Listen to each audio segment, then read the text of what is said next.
Hi everyone, स्वागत है आप सभी का आज के इस वीडियो में। आज इस वीडियो में हम डिस्कस करने वाले हैं सीडीपी साइकोलॉजी का बहुत इंपॉर्टेंट चैप्टर। और आज हम यहाँ पे पर्सनालिटी चैप्टर को कंप्लीट वन शॉट में डिस्कस करने वाले हैं। So each and everything will be clear in this video. So अगर आप यहाँ पे किसी भी टीचिंग रिलेटेड एग्जाम की तैयारी कर रहे हैं जहाँ भी आपका साइकोलॉजी में पर्सनालिटी पूछा जाता है, चाहे यूपी टेट हो, एच टेट हो या कोई भी अदर एग्जाम हो आपका, जहां भी आपका पर्सनालिटी सिलेबस में जुड़ा हुआ है, तो this video definitely will help you. One shot video है, वीडियो थोड़ा लॉन्ग हो सकता है, लेकिन इत्मीनान के साथ पूरी वीडियो जरूर देखिएगा, क्योंकि इस वीडियो के बाद आपको कोई और वीडियो देखने की जरूरत नहीं पड़ेगी। जितनी भी आपकी थ्योरीज होती हैं पर्सनालिटी की, जितनी भी आपके परीक्षण टेस्ट होते हैं, जितनी भी कैरेक्टरिस्टिक्स बेसिक्स हैं, जो भी चीजें होती हैं, हम क्वेश्चन के साथ साथ पूरे टॉपिक को आज इस वीडियो में कवर करने वाले। तो आशा करती हूँ कि आज की इस वीडियो से आपको काफी कुछ यहाँ पे हेल्प हो जाएगा, आपका ये टॉपिक अच्छे से कंप्लीट हो जाएगा। और यूपी टेट की जो कंप्लीट प्लेलिस्ट है, अगर आप अदर वीडियोस देखना चाहते हैं, क्वेश्चंस करना चाहते हैं, तो I will give you the link in description box और कमेंट बॉक्स। जरूर चेकआउट करिएगा अगर कोई भी मुझे पहली बार देख रहा है तो, और चैनल से जरूर जुड़िएगा, ठीक है। तो इसी के साथ आज के इस सेशन की शुरुआत हम कर लेते हैं। एज आई सेड कि थोड़ा सा लॉन्ग वीडियो हो सकता है, क्योंकि काफी कुछ हम डिस्कस करने जा रहे हैं, तो इसीलिए थोड़ा सा आप पेशेंस के साथ पूरी जो वीडियो है, जो भी यहाँ पे हम डिस्कस करेंगे, उसको सुनिएगा और अपने खुद के नोट्स जरूर बनाइएगा। टेलीग्राम ग्रुप से जुड़ सकते हो, इसका पीडीएफ आई विल शेयर। चलिए तो स्टार्ट करते हैं पर्सनालिटी वर्ड से। तो पर्सनालिटी वर्ड आया कहाँ से है, इसको क्या कहते हैं, इटिमोलॉजी कहते हैं, कि वर्ड का जो ओरिजिन है, कि जो अगर आपसे शब्द का ओरिजिन पूछा जाए तो कहाँ से आया है। तो पर्सनालिटी जो है लैटिन भाषा के परसोना से बना है। याद रखिएगा कौन सा वर्ड है, लैटिन वर्ड है। तो लैटिन भाषा के परसोना से आया है। किससे आया है, परसोना से आया है। तो परसोना से आने वाला जो वर्ड है वही पर्सनालिटी है। परसोना का मतलब पूछेगा तो मुखौटा, नकाब या मास्क होता है। परसोना का मतलब क्या है, मुखौटा, नकाब या मास्क। और यहाँ पर प्राचीन टाइम पे जो लोग होते थे ना, वो क्या करते थे, मास्क को लगा के रंगमंच, जो ड्रामा होता था पुराने टाइम पे, तो अभिनेता द्वारा जो भी पात्र निभाया जाता था वो मुखौटा लगा के वो निभाते थे। तो वहीं से ये वर्ड आया है। वहीं से वर्ड क्या है, परसोना आया है। और persona is a Latin word. Personality कहाँ से आया है, लैटिन भाषा के परसोना से आया है, जिसका मतलब होता है मास्क या मुखौटा। तो व्यक्तित्व में इसी से हमने ये देखा कि व्यक्तित्व में शारीरिक, मानसिक और सामाजिक सभी गुणों का समावेश यहाँ पे होता है। हमारे गुण, हमारी आदत, हमारी क्षमताएं, हमारी विशेषताएं, सारी चीजें पर्सनालिटी के अंदर हमारी शामिल होती है। अब पर्सनालिटी जो है वो हमने देख लिया, इसका इटिमोलॉजी क्या है, कौन कौन से कैरेक्टरिस्टिक है। तो परसोना यानी जो बाहरी रूप में हम मुखौटा की बात कर रहे हैं, तो पर्सनालिटी जो है वो आप देखेंगे इंटरनल और एक्सटर्नल दोनों होता है। अगर हम वुडवर्थ के सिद्धांत की बात करें, तो वुडवर्थ के अनुसार जो पर्सनालिटी होती है हमारी, वो हमारे वंशानुक्रम और हमारे वातावरण दोनों के गुणनफल का योग है, गुणनफल है। याद रखना कि हमारे जन्मजात और पर्यावरण दोनों के प्रभाव से क्या होता है, एक व्यक्ति का पर्सनालिटी बनता है। एक व्यक्ति जैसा होता है उसके पर्सनालिटी के बनने में उसका हेरिडिटी, या इसको हम क्या कहते हैं, नेचर। तो पर्सनालिटी किसका संयोजन है, नेचर और नर्चर, यानी नेचर वर्सेस नर्चर आपने सुना होगा। तो नेचर और नर्चर दोनों से ही पर्सनालिटी होती है। और ये किसने कहा है, वुडवर्थ ने कहा है। तो वुडवर्थ पर्सनालिटी के बारे में क्या कहते हैं कि पर्सनालिटी जो है वो हेरिडिटी और एनवायरनमेंट दोनों का गुणनफल होता है, यानी मल्टीप्लिकेशन होता है। अगला है पर्सनालिटी किस भाषा के मूल शब्द से लिया गया है। तो हम क्वेश्चंस भी साथ के साथ करते जा रहे हैं। तो पर्सनालिटी कहाँ से आया है, लैटिन भाषा के कहाँ से आया है, परसोना से आया है। और परसोना का अर्थ पूछा गया है अगले प्रश्न में कि परसोना का मीनिंग क्या होता है। तो अभी हमने डिस्कस किया, परसोना का मतलब होता है मुखौटा, या हम इसको नकाब भी बोल सकते हैं, ठीक है। तो ये हो गई बेसिक बात। आगे बढ़ेंगे। व्यक्तित्व निम्नलिखित विशेषताओं द्वारा वर्णित होता है। व्यक्तित्व में कौन कौन सी विशेषताएं यहाँ पर होंगी। पहला है शारीरिक घटक। तो बिल्कुल हमारा जो बाहरी घटक आप देख रहे हैं, ये एक शारीरिक घटक है। और मनोवैज्ञानिक होगा, बिल्कुल होगा। मुख्य विशेषताएं समय के साथ आसानी से नहीं बदलती हैं, और आंतरिक और बाहरी विशेषताओं के कारण कुछ विशेषताएं हमारी बदलती हैं। तो इसमें जो है कौन सा प्रश्न, इसमें कौन सा जो ऑप्शन है वो यहाँ पे आपको करेक्ट इसमें लग रहा है। तो देखो सारी चीजें यहाँ पे करेक्ट हो सकती हैं। कुछ विशेषताएं ऐसी हैं जो आसानी से नहीं बदलती, यानी जो स्टैटिक है ना। कुछ विशेषताएं ऐसी होती है जो स्टैटिक होती है, यानी जो अपने हेरिडिटी से हम लेकर के आते हैं। जैसे हमारे आई का कलर क्या है, या हमारे स्किन का कलर क्या है, या हमारा हेयर क्या है, हेयर का टेक्सचर क्या है, या हमारा IQ, ये सब ऐसी कैरेक्टरिस्टिक है पर्सनालिटी की जो बदलती नहीं है, स्टैटिक रहती है। और कुछ चीजें ऐसी हैं जो एनवायरनमेंट के फलस्वरूप बदलती हैं। तो इसमें सारे ही ऑप्शन करेक्ट थे। मानव व्यक्तित्व किसका परिणाम होता है, तो ये किसने कहा है, वुडवर्थ ने कहा है। वुडवर्थ ने कहा कि हमारा जो इंटरेक्शन है हेरिडिटी और एनवायरनमेंट दोनों से हमारी पर्सनालिटी होती है, and this was given bye Woodworth. ठीक है, तो वुडवर्थ का नाम याद रखिएगा। वुडवर्थ ने इसको कहा है कि गुणनफल होता है हेरिडिटी और एनवायरनमेंट का।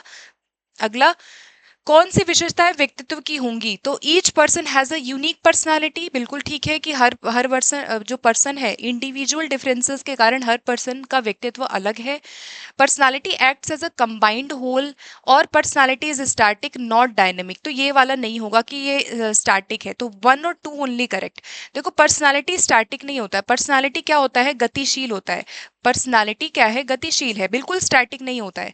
अब आप जो आज हैं 5 साल बाद आपकी पर्सनालिटी वैसी नहीं रहेगी, राइट। जो आप आज हैं, जिस तरीके से आप अभी विचार करते हैं, बात करते हैं, जो आपकी पर्सनालिटी है, जरूरी नहीं है कि बिल्कुल सेम हम 5 साल बाद 10 साल बाद भी होंगे। तो हमारी पर्सनालिटी बिल्कुल स्टैटिक नहीं होती है, इट इज अ डायनामिक। तो ऑप्शन 1 और 2 इसका केवल करेक्ट है। ये एक डेफिनेशन है, बड़ी फेमस डेफिनेशन है पर्सनालिटी की, जो एक महत्वपूर्ण मनोवैज्ञानिक के द्वारा दी गई थी। तो देखो क्या कह रहा है कि व्यक्तित्व व्यक्ति के भीतर मनोशारीरिक तंत्रों का गतिशील संगठन है, यानी डायनामिक है।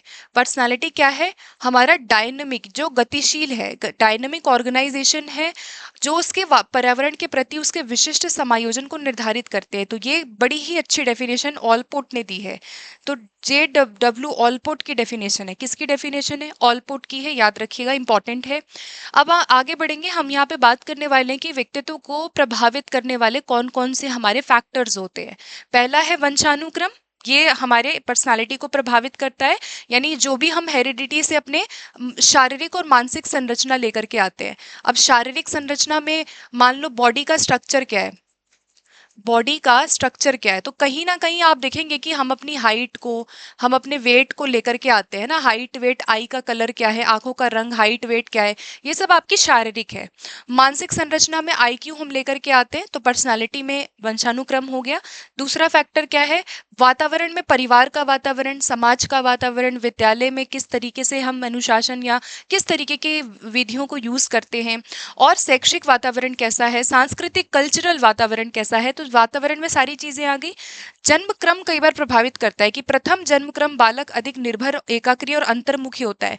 जो फर्स्ट नंबर पे होता है वो बालक बहुत रिस्पॉन्सिबल किस्म का होता है घर में, और जो सबसे छोटा होता है उसको बहुत ज्यादा लाड प्यार दिया जाता है ना, थोड़ा सा वो आश्रित हो जाता है, और बहुत ज्यादा एक्सट्रोवर्ट काइंड ऑफ होता है। तो कई बार व्यक्ति का जन्म क्रम भी निर्धारित करता है पर्सनालिटी को। फिर हमारे कुछ अंतःस्रावी ग्रंथियां हैं, ये इंपॉर्टेंट है, आपका यूपी टेट में पूछा जाता है यहाँ से प्रश्न। हमारे कुछ अंतःस्रावी, कुछ हमारे ग्रंथियां होती है, कुछ हमारे ग्लैंड्स होते हैं, जिसमें पिट्यूटरी ग्लैंड, याद रखना, पिट्यूटरी ग्लैंड को क्या कहा जाता है, मास्टर ग्लैंड कहा जाता है। तो ये एक क्या है, अंतःस्रावी ग्रंथि है। पिट्यूटरी ग्लैंड को क्या कहा जाता है, मास्टर ग्लैंड कहा जाता है, क्योंकि ये अन्य ग्रंथियों को कहीं ना कहीं क्या करता है, उनको रेगुलेट करता है। ठीक है, तो यहाँ पर क्या है, अंतःस्रावी ग्रंथियां क्या होती हैं, जो हार्मोन सीधे रक्त में छोड़ती हैं। और अंतःस्रावी ग्रंथि में सबसे इंपॉर्टेंट ग्रंथि क्या है, पिट्यूटरी ग्लैंड, जिसको मास्टर ग्लैंड कहा जाता है। लिंग, बालक बालिका का स्वभाव, कार्यशैली, व्यक्तित्व में भिन्नता, लिंग भी कहीं ना कहीं प्रभावित करता है हमारी पर्सनालिटी को। ठीक है, मतलब कई बार जेंडर रोल भी क्या करते हैं, प्रभावित करते हैं कि एक व्यक्ति का पर्सनालिटी कैसा होगा ना। लड़कों को अलग तरीके से कई बार अपब्रिंगिंग दी जाती है, लड़कियों को अलग तरीके से दी जाती है। मूल प्रेरक हमारी होती हैं कुछ हमारे कुछ मूल प्रवृत्तियां होती हैं, जिसके जो 14 प्रवृत्तियों की बात मैकडूगल ने की है, जो जन्म से ही हम लेकर के आते हैं हमारी मूल प्रवृत्तियों को, वो भी पर्सनालिटी को प्रभावित करती हैं। हमारा स्वास्थ्य, हमारी शारीरिक रचना कैसी है, इसको शेल्डन ने और क्रेचमर ने भी डिस्कस किया है, जो हम आगे डिस्कस करेंगे कि व्यक्ति का जैसा शारीरिक संरचना होता है, जैसा उसका गठन होता है, वैसा ही उसका पर्सनालिटी होता है। अगर बहुत पिकनिक टाइप का व्यक्ति है, अगर बहुत मोटा है, तो वो कैसा होगा, बहुत ज़्यादा फ्रेंडली, बहुत मिलनसार, बहुत ही एक्सट्रोवर्ट, बहुत ही ज़्यादा दोस्त बनाने वाला, मनमौजी टाइप के लोग होते हैं। तो यानी कि हमारी जो शारीरिक रचना होती है या हमारा जो स्वास्थ्य है, वो दोनों ही हमारे व्यक्तित्व को प्रभावित करती है। फिर हमारे कुछ मनोवैज्ञानिक कारक है, जैसे बालक की बुद्धि कैसी है, बालक का मोटिवेशन कैसा है, उसका मेमोरी कैसा है, उसका एटीट्यूड कैसा है, उसकी रुचि कैसी है, उसकी आदतें, ये सब हमारे कैसे कारक है, ये सारे हमारे मनोवैज्ञानिक कारकों में आते हैं। हमारे लास्ट में कुछ सामाजिक स्थिति हो सकती है ना, तो ये सोशल कारक आ गए हमारे कुछ। आगे बढ़ेंगे। अब हम यहाँ पे बात करेंगे कि जब अब यहाँ पे पर्सनालिटी के नेचर की बात करते हैं कि पर्सनालिटी कैसा होता है, तो यहाँ पे नेचर जो है, प्रकृति कैसी होती है, उसको देखेंगे। तो यहाँ सबसे पहले यहाँ पे सामाजिकता होता है हमारा, ठीक है। अगर हम पर्सनालिटी की बात कर रहे हैं, यानी जहाँ पे आप बहुत ज़्यादा सोशल है, बहुत ज़्यादा आप सामाजिक है। दूसरा कंटिन्यूटी है। पर्सनालिटी क्या है, लाइफ लॉन्ग प्रोसेस है, लाइफ लॉन्ग कुछ ना कुछ सीखते रहोगे ना, लाइफ लॉन्ग आप इवॉल्व होते हैं, आए दिन कुछ नई चीज़ें सीखते हैं, नए नए एक्सपीरियंस होते हैं, तो हमारी पर्सनालिटी भी कैसी है, लाइफ लॉन्ग है। फिर हम एडजस्ट करते हैं, यही सीखते हैं बचपन से लेके अब तक, अपने आप को समायोजन करना, आंतरिक और बाहरी वातावरण के साथ हम क्या करते हैं, अपने आप को एडजस्ट करते हैं। तो पर्सनालिटी में कैसा गुण होता है, एडजस्टमेंट का, समायोजन का गुण होता है। यूनिक होती है पर्सनालिटी, हर व्यक्ति अलग है, यूनिकनेस इसको कहा जाता है, यूनिकनेस का सिद्धांत। यानी यहाँ पर क्या है, हर व्यक्ति अपने आप में क्या है, अद्वितीय है, या हर व्यक्ति अलग होता है ना, यूनिकनेस हमारी पाई जाती है हमारी पर्सनालिटी के अंदर। गोल डायरेक्टेड होता है, हमारे कार्य जो भी हम करते हैं ना, वो उनका एक कोई ना कोई लक्ष्य होता है ना। तो पर्सनालिटी किसी व्यक्ति की कैसी है, काफी हद तक डिपेंड करता है कि उसका पर्पस क्या है। पर्सनालिटी डायनामिक है, समय के अनुसार बदल रही है, तो गत्यात्मक होती है पर्सनालिटी। टाइम के साथ साथ आप भी क्या होते हैं, बदलते हैं ना, एक जैसे हम लोग नहीं रहेंगे, हम अपने आप को ढालते हैं स्थिति के अनुसार। तो हमारी पर्सनालिटी कैसी है, जो गतिशील है, ठीक है। फिर हमारा फिजिकल और मेंटल हेल्थ कई बारी प्रभावित करता है हमारी पर्सनालिटी को, we have done this. Emotional stability प्रभावित करता है, हमारा स्ट्रॉन्ग विल पावर बहुत हद तक प्रभावित करता है। तो ये सब हमारे क्या है, पर्सनालिटी के नेचर एंड कैरेक्टरिस्टिक्स थे, ठीक है, कि पर्सनालिटी होता कैसा है। अब हम देखेंगे कौन सा कारक व्यक्तित्व को प्रभावित करते हैं। 4 ऑप्शन दिए हुए हैं, देख लेते हैं फटाफट से कौन से कारक हैं। पहला है फिजिकल और हेरिडिटी वाले कारक, यानी शारीरिक वंशानुगत बिल्कुल करेंगे, मनोवैज्ञानिक भी करेंगे, पर्यावरणीय करेंगे, लेकिन एक्सपेरिमेंट नहीं करेंगे, ठीक है। तो यहाँ पे 1 2 3 इसका क्या था, 1 2 3 जो है ऑप्शन नंबर 2 इसका करेक्ट था, ठीक है। अगला देखेंगे, व्यक्तित्व को प्रभावित करने वाला मुख्य कारक कौन सा है, बताइए कौन सा मुख्य होगा इसमें। परिवार होगा, यहाँ हमारा हेरिडिटी और एनवायरनमेंट होगा, आर्थिक स्थिति है, या सामाजिक कारक है। वैसे तो सभी प्रभावित करेंगे, लेकिन मोस्ट इंपॉर्टेंट क्या है, हमारा हेरिडिटी और एनवायरनमेंट, दोनों से ही पर्सनालिटी बनती है। अब आते हैं फटाफट से अपने मुद्दे की बात पे, यानी कि ये बड़ा ही इंटरेस्टिंग आप लोगों का रहने वाला है। आपके पर्सनालिटीज के जितनी थियरीज है, अब हम थ्योरीज करेंगे एक एक करके, और सारी थ्योरीज आपकी पूछी जाती है। तो अगर हम थ्योरीज का क्लासिफिकेशन करें ना, तो 2 तरह के क्लासिफिकेशन है। एक हमारी थ्योरीज होती है जिसको टाइप अप्रोच कहा जाता है, और दूसरा जो है उसको हम ट्रेट अप्रोच कहते हैं। यानी कि ये आपका कौन सा सिद्धांत है, पहला वाला प्रकार सिद्धांत है, और ये हमारा क्या है, शील गुण सिद्धांत है। कौन कौन से 2 टाइप है यहाँ पर, बेसिक से चलेंगे सारी चीजों को करते हुए, ठीक है। टाइप थ्योरी में प्रकार सिद्धांत है, प्रकार सिद्धांत में कुछ कुछ हमारे मनोवैज्ञानिक आते हैं जिन्होंने यहाँ पे अपनी अपनी थ्योरी दी, जैसे हिपोक्रेट्स का है, फिर शेल्डन का है, और क्रेशमर का है। 3 लोग आते हैं, हिपोक्रेट्स, शेल्डन और क्रेशमर, जहां से आपके प्रश्न सीधे बनते हैं। ये तीनों ही किसमें आते हैं, जिन्होंने फिजिकल कैरेक्टरिस्टिक के आधार पर, मतलब बॉडी के आधार पर, ये लोग कहते हैं कि जिसका बॉडी का टाइप जैसा होगा, मतलब जैसा बॉडी का टाइप होगा ना वैसा ही उसका पर्सनालिटी होगा। तो इन्होंने क्या किया कि बॉडी के टाइप के आधार पर इन्होंने पर्सनालिटी की थियरीज दी। और कुछ हमारे साइकोलॉजिकल एट्रीब्यूट्स में आते हैं जो मनोवैज्ञानिक है ना, इसमें आपके अलग अलग लोग आ गए। और ट्रेट क्या होता है, गुण के आधार पे कि किसी व्यक्ति का गुण क्या है ना, उसके जैसा उसका गुण होगा वैसी पर्सनालिटी होगी। तो इसमें ऑलपोर्ट है, कैटल है, आइजेंक है, ये लोग इसमें आ गए। तो एक तो इस स्लाइड से आपको क्या समझना है कि टाइप थ्योरी वाले कौन लोग हैं और ट्रेट थ्योरी वाले कौन लोग हैं, ये याद रहना चाहिए। हालांकि इसको हम डीप में तो कर नहीं वाले, तो याद हो जाएगा, बट ओवरऑल जब हम किसी चीज को देखते हैं तो ज्यादा समझ में आता है। चलिए अब हम बात करेंगे, ये हम जो कर रहे हैं ये टाइप थ्योरीज कर रहे हैं। सबसे पहले हम टाइप थ्योरीज करेंगे कि प्रकार सिद्धांत में कौन कौन से लोग आए और इन्होंने क्या क्या दिया। प्रकार सिद्धांत में देखो सबसे पहले है थियोफ्रेस्ट। थियोफ्रेट्स सबसे पहले आए जिन्होंने व्यक्तित्व का वर्गीकरण दिया, अरस्तु के शिष्य थे। लेकिन यह बहुत वैज्ञानिक और क्रमबद्ध इन्होंने वर्गीकरण नहीं दिया था। मतलब इन्होंने सबसे पहले प्रयास किया था कि व्यक्ति के टाइप के आधार पर, व्यक्ति का बॉडी के टाइप के आधार पे ना हम उसको डिवाइड करें, बट वो नहीं कर सका। ये जो थियोफ्रेस्ट है, फ्रेट्स है, ये कर नहीं सका, तो इनको नहीं माना जाता है। इसके बाद आया हिपोक्रेट्स। हिपोक्रेट्स का जो थ्योरी था, इन्होंने पहला वैज्ञानिक वर्गीकरण 400 ईसा पूर्व में दिया था। तो पहला, अगर आपसे पूछा जाए कि पहला वैज्ञानिक वर्गीकरण पर्सनालिटी का किसने किया था, तो यहाँ पे आंसर क्या बनेगा, हिपोक्रेट्स पहला इंसान था। क्योंकि इसने तो साइंटिफिक नहीं किया, लेकिन हिपोक्रेट्स ने साइंटिफिकली इसको दिया, ठीक है। और इसमें इन्होंने शारीरिक द्रव्य के आधार पर, किसके आधार पर, ह्यूमर्स के आधार पर या शारीरिक द्रव्यों के आधार पर व्यक्तित्व को 4 प्रकार में बांटा। कितने प्रकार में बांटा, 4 प्रकार में बांटा। तो शारीरिक द्रव्यों की प्रधानता जितनी होगी, इन्होंने कहा कि शरीर में आपके द्रव्य, मतलब मेरे शरीर में जो द्रव सबसे ज्यादा होगा, जो फ्लूइड सबसे ज्यादा होगा, मेरी पर्सनालिटी वैसी ही होगी। ऐसा हिपोक्रेट्स ने सबसे पहले अपना वर्गीकरण देते समय किया था। अब आगे बात करेंगे, चार जो टाइप था वो क्या क्या था, ठीक है। तो ह्यूमर थ्योरी हिपोक्रेट्स का है, पहला वर्गीकरण है ना, पहला वर्गीकरण इन्होंने दिया, प्रकार वर्गीकरण है, व्यक्तित्व के प्रकार के आधार पर इन्होंने दिया। पहला देखो, जो जिस द्रव की मात्रा मेरे अंदर ज्यादा होगी, मेरा पर्सनालिटी वैसा होगा, ये कहते हैं। तो इसमें सबसे पहला क्या है, सैंग्विन, यानी रक्त वाले।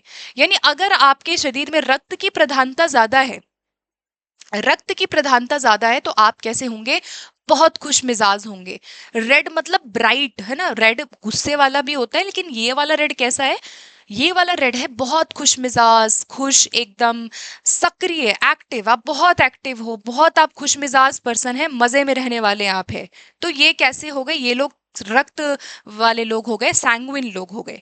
दूसरा आता है आपका, जो क्लोरिक लोग होते हैं, ये पित्त होते हैं। अब जिनके अंदर पित्त की मात्रा ज्यादा है, ऐसे लोग बहुत गुस्सैल, चिड़चिड़े स्वभाव के होते हैं, बहुत जल्दी इरिटेट हो जाते हैं, ठीक है। तीसरे कौन है, मेलनकॉलिक। मेलनकॉलिक यानी कफ वाले, कफ वाले या काला पित्त इसको कहा जाता है। अगर कफ की मात्रा ज्यादा है बॉडी में, फ्लूइड जो है, कफ की मात्रा ज्यादा है, यानी ऐसा व्यक्ति कैसा रहेगा, बहुत ज्यादा उदास, मेलनकॉलिक टाइप का रहेगा, सैड, चिंतित, डिप्रेस्ड रहने वाले लोग, हर चीज में नेगेटिविटी दिख रही है इनको, ये वो लोग हैं।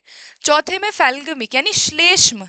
अगर श्लेष्म ज्यादा है तो ऐसे लोग कैसे होंगे, बहुत ही शांत, काम, बहुत आरामदेह टाइप के लोग होते हैं, इनको आराम पसंद है।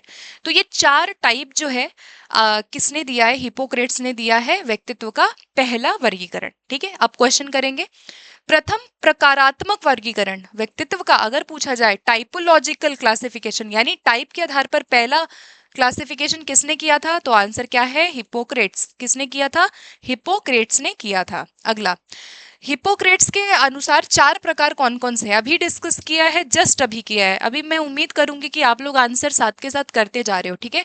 तो बताइए, सैंग्विन लोग हो गए, मेलनकॉलिक हो गए, क्लोरिक हो गए और फैल्गमिक, यही तो किया था हमने। सैंग्विन यानी जो रक्त वाले है ना, रक्त वाले। फिर उसके बाद मेलनकॉलिक यानी ये आपके कफ वाले लोग थे। और क्लोरिक कौन हो गए, जो पित्त वाले लोग थे, जिनके अंदर पित्त की मात्रा है। और फैल्गमिक कौन हो गए, श्लेष्म।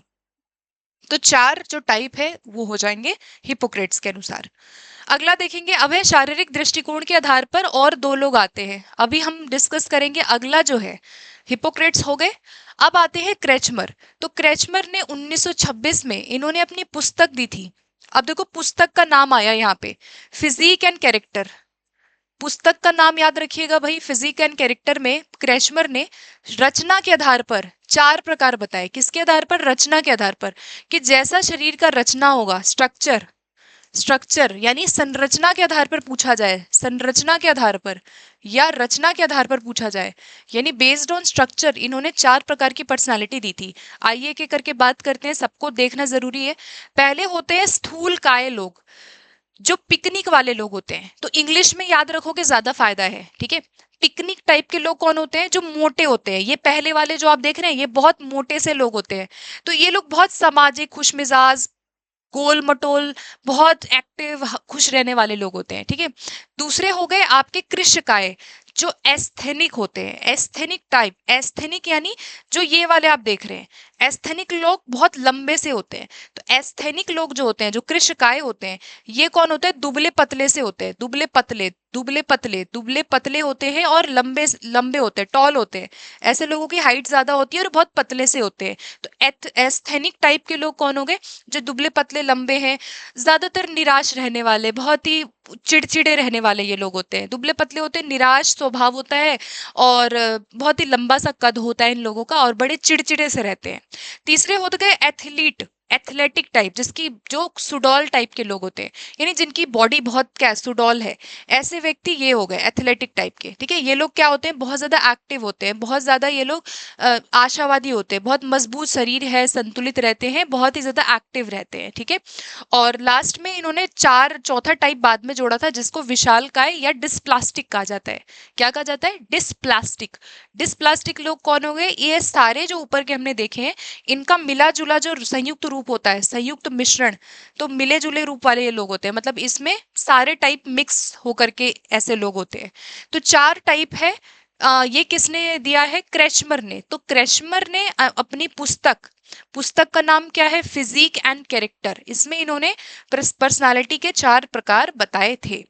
अब आते हैं दूसरे, शेल्डन। शेल्डन का भी कौन सा वर्गीकरण है? Type theory. इनका भी क्या है? बॉडी के टाइप इन्होंने दिए थे। अब इनका जो बॉडी का टाइप था वो बिल्ड के आधार पे था, बिल्ड के यानी गठन के आधार पर। अगर आपसे पूछा जाए कि शारीरिक गठन के आधार पर किसने दिया, शारीरिक गठन के आधार पर व्यक्तित्व का वर्गीकरण किसने दिया, तो यहाँ पर आंसर क्या बना? शेल्डन। क्रेशमर का जो था वो शारीरिक संरचना के आधार पे था, और गठन के आधार पर, फिजिक के आधार पर पूछा जाए तो शेल्डन का होगा। अब शेल्डन का देख लेते हैं। देखो जैसा क्रेशमर का अभी हमने किया था ना, वैसा ही शेल्डन का है, बस नाम में फर्क है। सेम चीजें होंगी बट नाम अलग होगा। जैसे सबसे पहला इन्होंने 1940 में अपना वर्गीकरण दिया था। इनको, इनकी थियरी को सोमेटोटाइप भी कहा जाता है। और 3 प्रकार इन्होंने बताए। कितने प्रकार बताए? 3। पहला है यहाँ पे एंडोमॉर्फी। एंडोमॉर्फी, एंडोमॉर्फी कैसे, कौन होते हैं? जो बेसिकली गोलाकार टाइप के लोग हो गए। तो शेल्डन, जो क्रेशमर का पिकनिक वाले जो लोग थे ना, वही यहाँ पे एंडोमॉर्फ कहलाएंगे। तो एंडोमॉर्फ कौन है? जो शेल्डन का पिकनिक वाले थे, क्रेशमर के पिकनिक वाले लोग ने थे ना, जो मोटे वाले खुशमिजाज, वही यहाँ पर शेल्डन ने बोला कि ऐसे लोग एंडोमॉर्फ होते हैं। दूसरा होता है मेसोमॉर्फ। मेसोमॉर्फ कौन होते हैं? जो सुडौल वाले लोग हो गए। ये वाले लोग जो है, जिनकी जो बहुत ही अच्छे हट्टे कट्टे लोग होते हैं, बहुत बढ़िया मस्कुलर, बहुत ज्यादा मजबूत शरीर होता है इनका, सुडौल होते हैं, ये लोग मोसोमॉर्फ होते हैं। और एक्टोमॉर्फ कौन होते हैं? जो दुबले पतले होते हैं, संकोची होते हैं, बहुत ज्यादा लंबे से होंगे, दुबले पतले से होंगे, और इनको शेल्डन ने कहा कि ऐसे लोग लंबाकार एक्टोमॉर्फ होते हैं। तो याद रहेगा तीनों। अब इसमें याद रख सकते हो एंडोमॉर्फ, जो जैसे एंडोमॉर्फ क्या आ रहा है? ई एंड से आ रहा है। मान लो ये एंडोमॉर्फ एग के जैसे होते हैं ना, एक एग कैसा होता है? ऐसा अंडा होता है, यानी ये लोग मोटे से हैं, एंडोमॉर्फ है, ठीक है। मेसोमॉर्फ क्या हो गए? जिनका मसल ज्यादा है। एम फॉर याद रख सकते हो, मसल। इनकी मसल ज्यादा होती है, तो इसीलिए एम से मेसोमॉर्फ याद रख लो, क्योंकि मसल इनकी अच्छी है। और एक्टोमॉर्फ क्या होते हैं? जिनको एक्ट करना पड़ता है। ये लोग बहुत संकोची, अंतर्मुखी होते हैं, तो एक्ट करते हैं। ये जब भी सोशली जाते हैं ना, इनको नाटक करना पड़ता है, बहुत ज्यादा मिलनसार बनते हैं ये लोग। ये लोग होते नहीं है, क्योंकि ये लोग बड़े संकोची और बहुत ही डिप्रेस टाइप के लोग होते हैं, तो एक्ट करना पड़ता है ऐसे लोगों को। तो एक्टोमॉर्फ से याद रख सकते हो, लंबे दुबले पतले एकांत प्रिय रहते हैं, अलग अलग रहते हैं, ज्यादा मिलते जुलते नहीं है ये लोग। तो ये एक्टोमोर्फ हो गए। तो तीनों जो है एंडोमोर्फ, मेसोमोर्फ और एक्टोमोर्फ, तीनों ही शेल्डन का वर्गीकरण है 1940 में दिया। ठीक, अब ये दोनों जो टाइप है ये हम कर चुके हैं। क्रेशमर का पिकनिक, एथलेटिक और एस्थेनिक हो गए, और शेल्डन का एंडोमोर्फ, मेसोमोर्फ और एक्टोमोर्फ हो गए। ठीक है, और यहाँ पे डिस्प्लास्टिक भी याद रख सकते हो, इन्होंने डिस्प्लास्टिक भी दिया है। ठीक है, चलिए आगे बढ़ेंगे। अब हम करेंगे कुछ यहाँ पे प्रश्न फटाफट से, उसके बाद हम आगे बढ़ेंगे। देखो, क्रेशमर द्वारा व्यक्तित्व के कितने प्रकार बताए गए हैं, तो हमने भी डिस्कस किया, 4 प्रकार बताए गए हैं, है ना। तो एथलेटिक, एस्थेनिक और डिस्प्लास्टिक और पिकनिक। ठीक है, शरीर की बनावट के आधार पर किसने वर्गीकरण किया, बताइए। अभी किया है शरीर की बनावट के आधार पर। तो अगर स्ट्रक्चर के आधार पर पूछा जाए, शरीर का स्ट्रक्चर कैसा है, तो यहाँ पर आंसर क्या बनेगा, क्रेशमर बनेगा। और अगर यहाँ पे गठन के आधार पर पूछा गया, तो गठन के आधार पर किसने दिया है, शेल्डन ने दिया है। ठीक है, चलिए अगला क्वेश्चन देखेंगे। व्यक्तित्व के 3 प्रकार पिकनिक, एथलेटिक और एस्थेनिक किसके द्वारा दिया गया। पिकनिक वाले कौन थे, जो मोटे मोटे से थे, है ना। एथलेटिक कौन थे, जो बहुत सुडौल टाइप के लोग थे, बिल्कुल मस्कुलर टाइप के लोग थे। ठीक है, और एस्थेनिक कौन थे, जो बिल्कुल दुबले पतले वाले लोग थे, ये लोग एस्थेनिक लोग थे। ठीक है, तो ये किसने दिया है, तीनों पिकनिक, एथलेटिक और एस्थेनिक, ये दिया है क्रेशमर ने। तो ऑप्शन नंबर डी हो गया, अभी हमने किया है। अगला देखेंगे, Sheldon divided human beings into endomorph. Sheldon ने एंडोमोर्फ, मेसोमोर्फ और एक्टोमोर्फ टाइप पर्सनालिटी दिया। तो इनकी थ्योरी को क्या कहा जाता है, टाइप, ट्रेट, साइकोएनालिटिकल या यहाँ पे सावंतिक सिद्धांत कहा जाता है। तो ये इनकी थ्योरी क्या है, टाइप थ्योरी। ठीक है, शेल्डन ने गठन के आधार पर, बॉडी के गठन या फिजिक के आधार पर इन्होंने अपना प्रकार सिद्धांत शेल्डन ने दिया। आगे बढ़ेंगे, अब हम बात करेंगे थॉर्नडाइक का क्लासिफिकेशन। देखो, थॉर्नडाइक ने भी दिया है क्लासिफिकेशन। थॉर्नडाइक का काम इंटेलिजेंस पे भी है, लर्निंग पे तो है ही है, पर्सनालिटी पे भी है। तो थॉर्नडाइक ने थिंकिंग के आधार पर, अगर आपसे पूछा जाए कि सोच के आधार पर, बुद्धि के आधार पर या सोच के आधार पर, थिंकिंग के आधार पर वर्गीकरण किया है, किसने किया है, तो थॉर्नडाइक है। तो थॉर्नडाइक ने 4 व्यक्तित्व के पैटर्न के आधार पर 3 प्रकार में विभाजित किया है। तो इन्होंने बुद्धि के भी 3 प्रकार दिए हैं, इन्होंने आईक्यू के भी 3 प्रकार दिए हैं और पर्सनालिटी के भी 3 प्रकार दिए हैं। ठीक है, तीनों मतलब सेम ही है। ये कहते हैं कि पहले लोग होते हैं जो गहन विचारक होते हैं, जो गहराई से सोचते हैं, वो गहन विचारक लोग हो गए, एनालिटिकल थिंकिंग जिनकी ज्यादा होती है, जो बहुत डीप थिंकिंग करते हैं। दूसरे जो एब्स्ट्रैक्ट, अमूर्त चिंतन करने वाले दूसरे हो गए, जिनकी अमूर्त बुद्धि ज्यादा होती है, जो ऐसी चीजों के बारे में सोच सकते हैं जो आपके सामने प्रेजेंट नहीं है, अमूर्त चिंतन करते हैं। तीसरे ऐसे हो गए जो कॉन्क्रीट है, जो ऑब्जेक्ट्स वगैरह से ज्यादा इजिली काम कर सकते हैं। तो जो ऑब्जेक्ट्स वगैरह से काम कर सकते हैं, ठोस चीजों से काम करते हैं, प्रैक्टिकल बहुत ज्यादा होते हैं। तो ऐसे वाले लोग कौन होते हैं, जो प्रैक्टिकल इंटेलिजेंस जिनके अंदर ज्यादा होती है, जैसे मैकेनिक के अंदर हो जाएगी या कोई इंजीनियर है उसके अंदर होगी। तो तीनों प्रकार जो है यहाँ पर पर्सनालिटी के थॉर्नडाइक ने दिया है। डीप थिंकर, ऐसे याद रख लो, डीप थिंकर है, एब्स्ट्रैक्ट थिंकिंग करते हैं और कॉन्क्रीट थिंकिंग करते हैं। ठीक है, चलिए अगला देखेंगे। अब हम बात करेंगे युंग का साइकोलॉजिकल क्लासिफिकेशन। युंग का बहुत इंपॉर्टेंट पूछा जाता है, इनका बेसिक, मैं पूरा नहीं पढ़ूंगी, आपको बेसिक पॉइंट टू पॉइंट बात बताने वाली हूँ। युंग का पूछेगा तो याद रखना, इंट्रोवर्ट, एक्सट्रोवर्ट और बाद में एम्बीवर्ट इन्होंने दिया था। अगर आपसे पूछा जाए कि अंतर्मुखी और बहिर्मुखी पर्सनालिटी किसने दिया है, तो कार्ल युंग का नाम याद रखिएगा।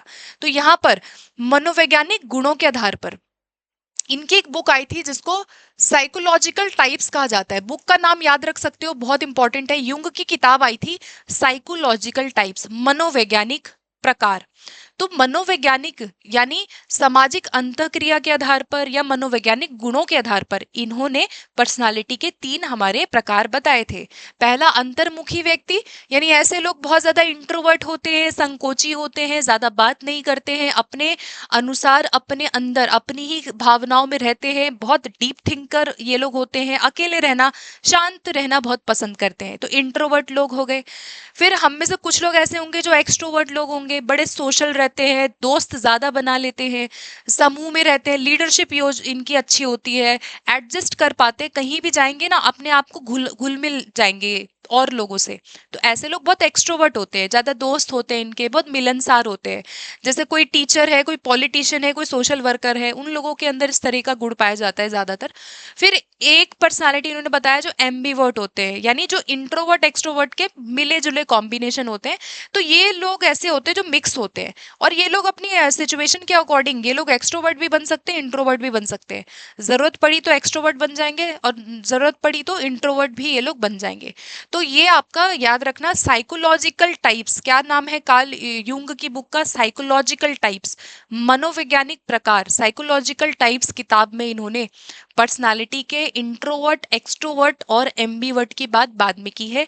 तो यूंग का नाम याद रखना है। अगला देखेंगे, क्वेश्चन है निम्नलिखित में से कौन सा विकल्प कार्ल यूंग के व्यक्तित्व को दर्शाता है? तो बताइए, Carl Jung endomorph, mesomorph, ectomorph, ये किसने दिया है भाई? ये तो शेल्डन ने दिया है, ठीक है। और सैंग्विन, क्लोरिक, मेलांकोलिक, ये किसने दिया है? ये हिप्पोक्रेट्स ने दिया है, कर चुके हैं हम लोग। पिकनिक, एथलेटिक, एस्थेनिक, ये किसने दिया है? क्रेशमर ने दिया है, कर चुके हैं। आंसर क्या बना? इंट्रोवर्ट, एक्सट्रोवर्ट, अंतर्मुखी और बहिर्मुखी पर्सनालिटी युंग ने दिया है। अब बात करेंगे टाइप ए और टाइप बी वर्गीकरण। अगला पर्सनालिटी का टाइप क्या आता है? Type A and type B वर्गीकरण का सिद्धांत। तो याद रखिएगा कि फ्रीडमैन और रोजनमैन ने यहाँ पर टाइप ए और टाइप बी व्यक्तित्व का सिद्धांत दिया है। क्या दिया है? Type A, type B. अब कैसे याद रख सकते हो? मान लो टाइप ए जो है वो फ्रीडमैन है, यानी टाइप ए टाइप बी में मान लो टाइप ए जो है वो है फ्रीडमैन। टाइप ए कौन है? फ्रीडमैन है। दो लोगों ने दिया है और दो ही टाइप है। टाइप ए टाइप बी दो लोगों ने दिया है, दो टाइप है, ठीक है। फ्रीडमैन टाइप ए है, और मान लो ये जो व्यक्ति है रोजनमैन, रोजनमैन जो है ये टाइप बी है। अब टाइप ए वाले लोग कौन होते हैं? ऐसे लोग बहुत तनाव युक्त होते हैं, बहुत चिंतित स्वभाव के होते हैं, बहुत कॉम्पिटिटिव होते हैं, हमेशा प्रतिस्पर्धा करना चाहते हैं दूसरे लोगों के साथ। तो टाइप ए व्यक्ति वो होता है जो बहुत ज्यादा उच्च उपलब्धि, जिनकी अभिप्रेरणा ऐसी होती है कि मुझे अचीव करना है, बहुत आक्रामक, एग्रेसिव होते हैं, बहुत एक्टिव होते हैं, इनको सबसे कंपटीशन करके सबसे आगे रहना है। तो मान लो कि जो फ्रीडमैन है ना, वो फ्री रहना चाहता है हर चीज से, वो जीतना चाहता है जीवन में।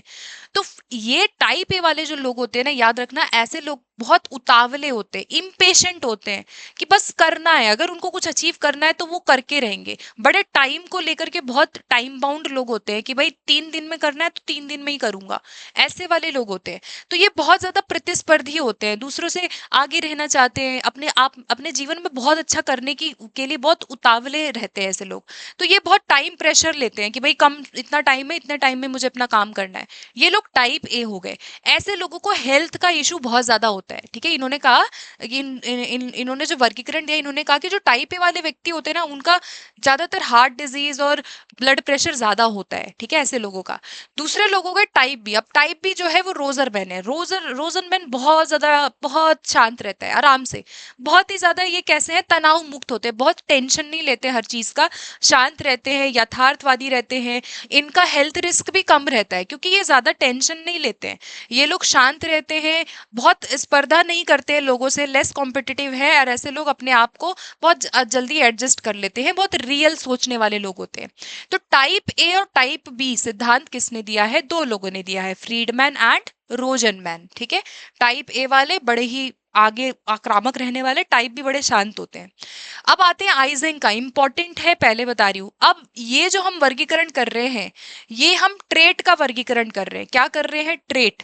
ये आपका कौन सा थ्योरी है? ट्रेट थ्योरी है। अभी हमने टाइप किया, अब हम ट्रेट कर रहे हैं, यानी गुणों के आधार पर, यानी कुछ हमारे गुण होते हैं, जैसा पर्सनालिटी में जो गुण होगा वैसी उसकी पर्सनालिटी होगी। तो शीलगुण सिद्धांत है आइजेंक का। आइजेंक का शीलगुण सिद्धांत है, याद रखना कि आइजेंक ने व्यक्तित्व में 3 ध्रुवीय, थ्री बाइपोलर डायमेंशन बताया। इन्होंने 3 डायमेंशन दिए थे। कैसे याद रख सकते हो? PEN मॉडल से याद रख सकते हो। तो आइजेंक का पूछा जाए PEN मॉडल, जिसमें इन्होंने कुछ हमारे डायमेंशंस की बात की, कि हमारी पर्सनालिटी के नहीं 3 आयाम होते हैं, ठीक है। पहला आयाम क्या है? अंतर्मुखता और बहिर्मुखता, यानी इंट्रोवर्ट और एक्सट्रोवर्ट जो आपका पर्सनालिटी है, दिया तो युंग ने है बट इसको आइजेंक ने भी अपनी थ्योरी में यूज किया था। तो अंतर्मुखता और बहिर्मुखता पहला डायमेंशन है, पहला आयाम है, ठीक है। दूसरा आयाम क्या है? न्यूरोटिसिज्म एंड आपका यहाँ पे स्टेबिलिटी, न्यूरोटिसिज्म यानी स्नायु विकृति और स्थिरता दूसरा हो गया। और तीसरा है मनोविकृति और पराअहम, super ego, psychoticism and super ego. तो यहाँ पर याद रखना, एक्सट्रोवर्ट इंट्रोवर्ट पहला आयाम इन्होंने दिया आइजेंक ने। दूसरा दिया इन्होंने न्यूरोटिसिज्म यानी स्नायु विकृति, जो बहुत ज्यादा बेसिकली इस तरह के जो लोग होते हैं वो बहुत ज्यादा भावनात्मक, जिनके अंदर अस्थिरता पाई जाती है, ठीक है। और दूसरे लोग कौन हो गए? जो स्टेबिलिटी वाले होते हैं। फिर आपका तीसरा है मनोविकृति, जो बहुत ही ज्यादा आप देखेंगे कि कठोर, असंवेदनशील होते हैं, कम नैतिकता होती है। और जो यहाँ पर लास्ट में सुपर ईगो वाले हुए वो बहुत मोरालिटी की बात करते हैं, ठीक है। तो ये आपके 3 मॉडल हो गए, इसी को कहा जाता है आइजेंक का PEN मॉडल। आइजेंक का PEN मॉडल हो गए, 3 आयाम की बात इन्होंने की थी। अब हम बात करेंगे ऑलपुट का शीलगुण सिद्धांत। अब यहाँ पे ऑलपोर्ट को जनक माना जाता है शीलगुण सिद्धांत का। याद रखना, जनक पूछा जाए ट्रेड थ्योरी के जनक कौन है, ट्रेड थ्योरी के जनक कौन है? तो ऑलपोर्ट है। ट्रेड थ्योरी के जनक कौन है? ऑलपोर्ट है। शीलगुण सिद्धांत के जनक कौन है? ऑलपोर्ट है। अब ऑलपोर्ट ने यहाँ पर ट्रेड अप्रोच दिया और इन्होंने कुछ हमारे शीलगुण के टाइप बताए थे। हमारे 3 शीलगुण होते हैं, मतलब हर किसी व्यक्ति के अंदर 3 शील गुण पाए जाते हैं। कौन कौन से? पहला देखो, पहला है यहाँ पर जिसको कहते हैं प्रधानशील गुण, दूसरा है केंद्रीय शील गुण और तीसरा है गौड़शील गुण। ये तीनों ही टाइप को हम डिस्कस करेंगे कि भाई प्रधान कौन से होते हैं, ठीक है, और आपके केंद्रीय कौन से होते हैं और यहाँ पे गौड़ कौन से होते हैं। ये पढ़ूंगी नहीं लेकिन बेसिक बताऊंगी, ठीक है। बिल्कुल आपको ना बेसिक चीजों को समझना है। देखो, कार्डिनल ट्रेट ऐसे होते हैं, ऐसे हमारे डोमिनेंट हमारे ट्रेट होते हैं कि एक व्यक्ति को इन्हीं ट्रेट से जाना जाता है। जैसे हिटलर को उसके एक ट्रेट से जाना जाता है कि हिटलर कैसा था। गांधी जी कैसे थे, उनका एक ट्रेट ऐसा है जो उनके संपूर्ण जीवन को प्रभावित करता है या संपूर्ण पर्सनालिटी को प्रभावित करता है। तो यहाँ गांधी जी का जैसे पीस की बात करते हैं, और यहाँ पे जो हिटलर था वो बहुत ज्यादा क्या था? बहुत ज्यादा अथॉरिटेटिव था, है ना, बहुत ज्यादा वो निरंकुश था। तो ऐसे लोगों के ये गुण कौन से हो गए? प्रधान हो गए। जो ऐसे हमारे ट्रेट जो हमें पूरी जिंदगी प्रभावित करते हैं और एक पर्सन को जाना जाता है इन्हीं ट्रेट के वजह से। तो ये ट्रेट कौन से हो गए? कार्डिनल ट्रेट हो गए, है ना, बहुत प्रभावशाली ट्रेट है जो कि एक व्यक्ति की पहचान बन जाते हैं। दूसरा ट्रेट क्या था? Central trait. सेंट्रल ट्रेट जो हर व्यक्ति में लगभग 8 से 10 ऐसे ट्रेट है जो होते ही होते हैं, यानी जिससे आप किसी व्यक्ति का जो चरित्र है वो आप बता सकते हो। अगर आपको किसी व्यक्ति के बारे में बताना है कि इस व्यक्ति कैसा है, तो आप यहाँ पे केंद्रीय शील गुणों की बात करेंगे। जैसे वह व्यक्ति ईमानदार है, तो ये ट्रेट लगभग बहुत लोगों में पाया जाता है ना। तो 8 से 10 ट्रेट ऐसे हैं जो सभी व्यक्ति में पाया जाता है कि भाई दयालुता रहना, ईमानदार रहना, झूठ ना बोलना, चोरी ना करना, ये सब ऐसे ट्रेट है। अनुशासन में रहना, ये सब ऐसे ट्रेट है जिससे आप किसी व्यक्ति को अगर बयान करना चाहो, उसके बारे में बताना चाहो, तो इन ट्रेट का यूज करके हम उसको बताते हैं कि भाई ये व्यक्ति तो ऐसा ऐसा है ना, वो बहुत दयालु है।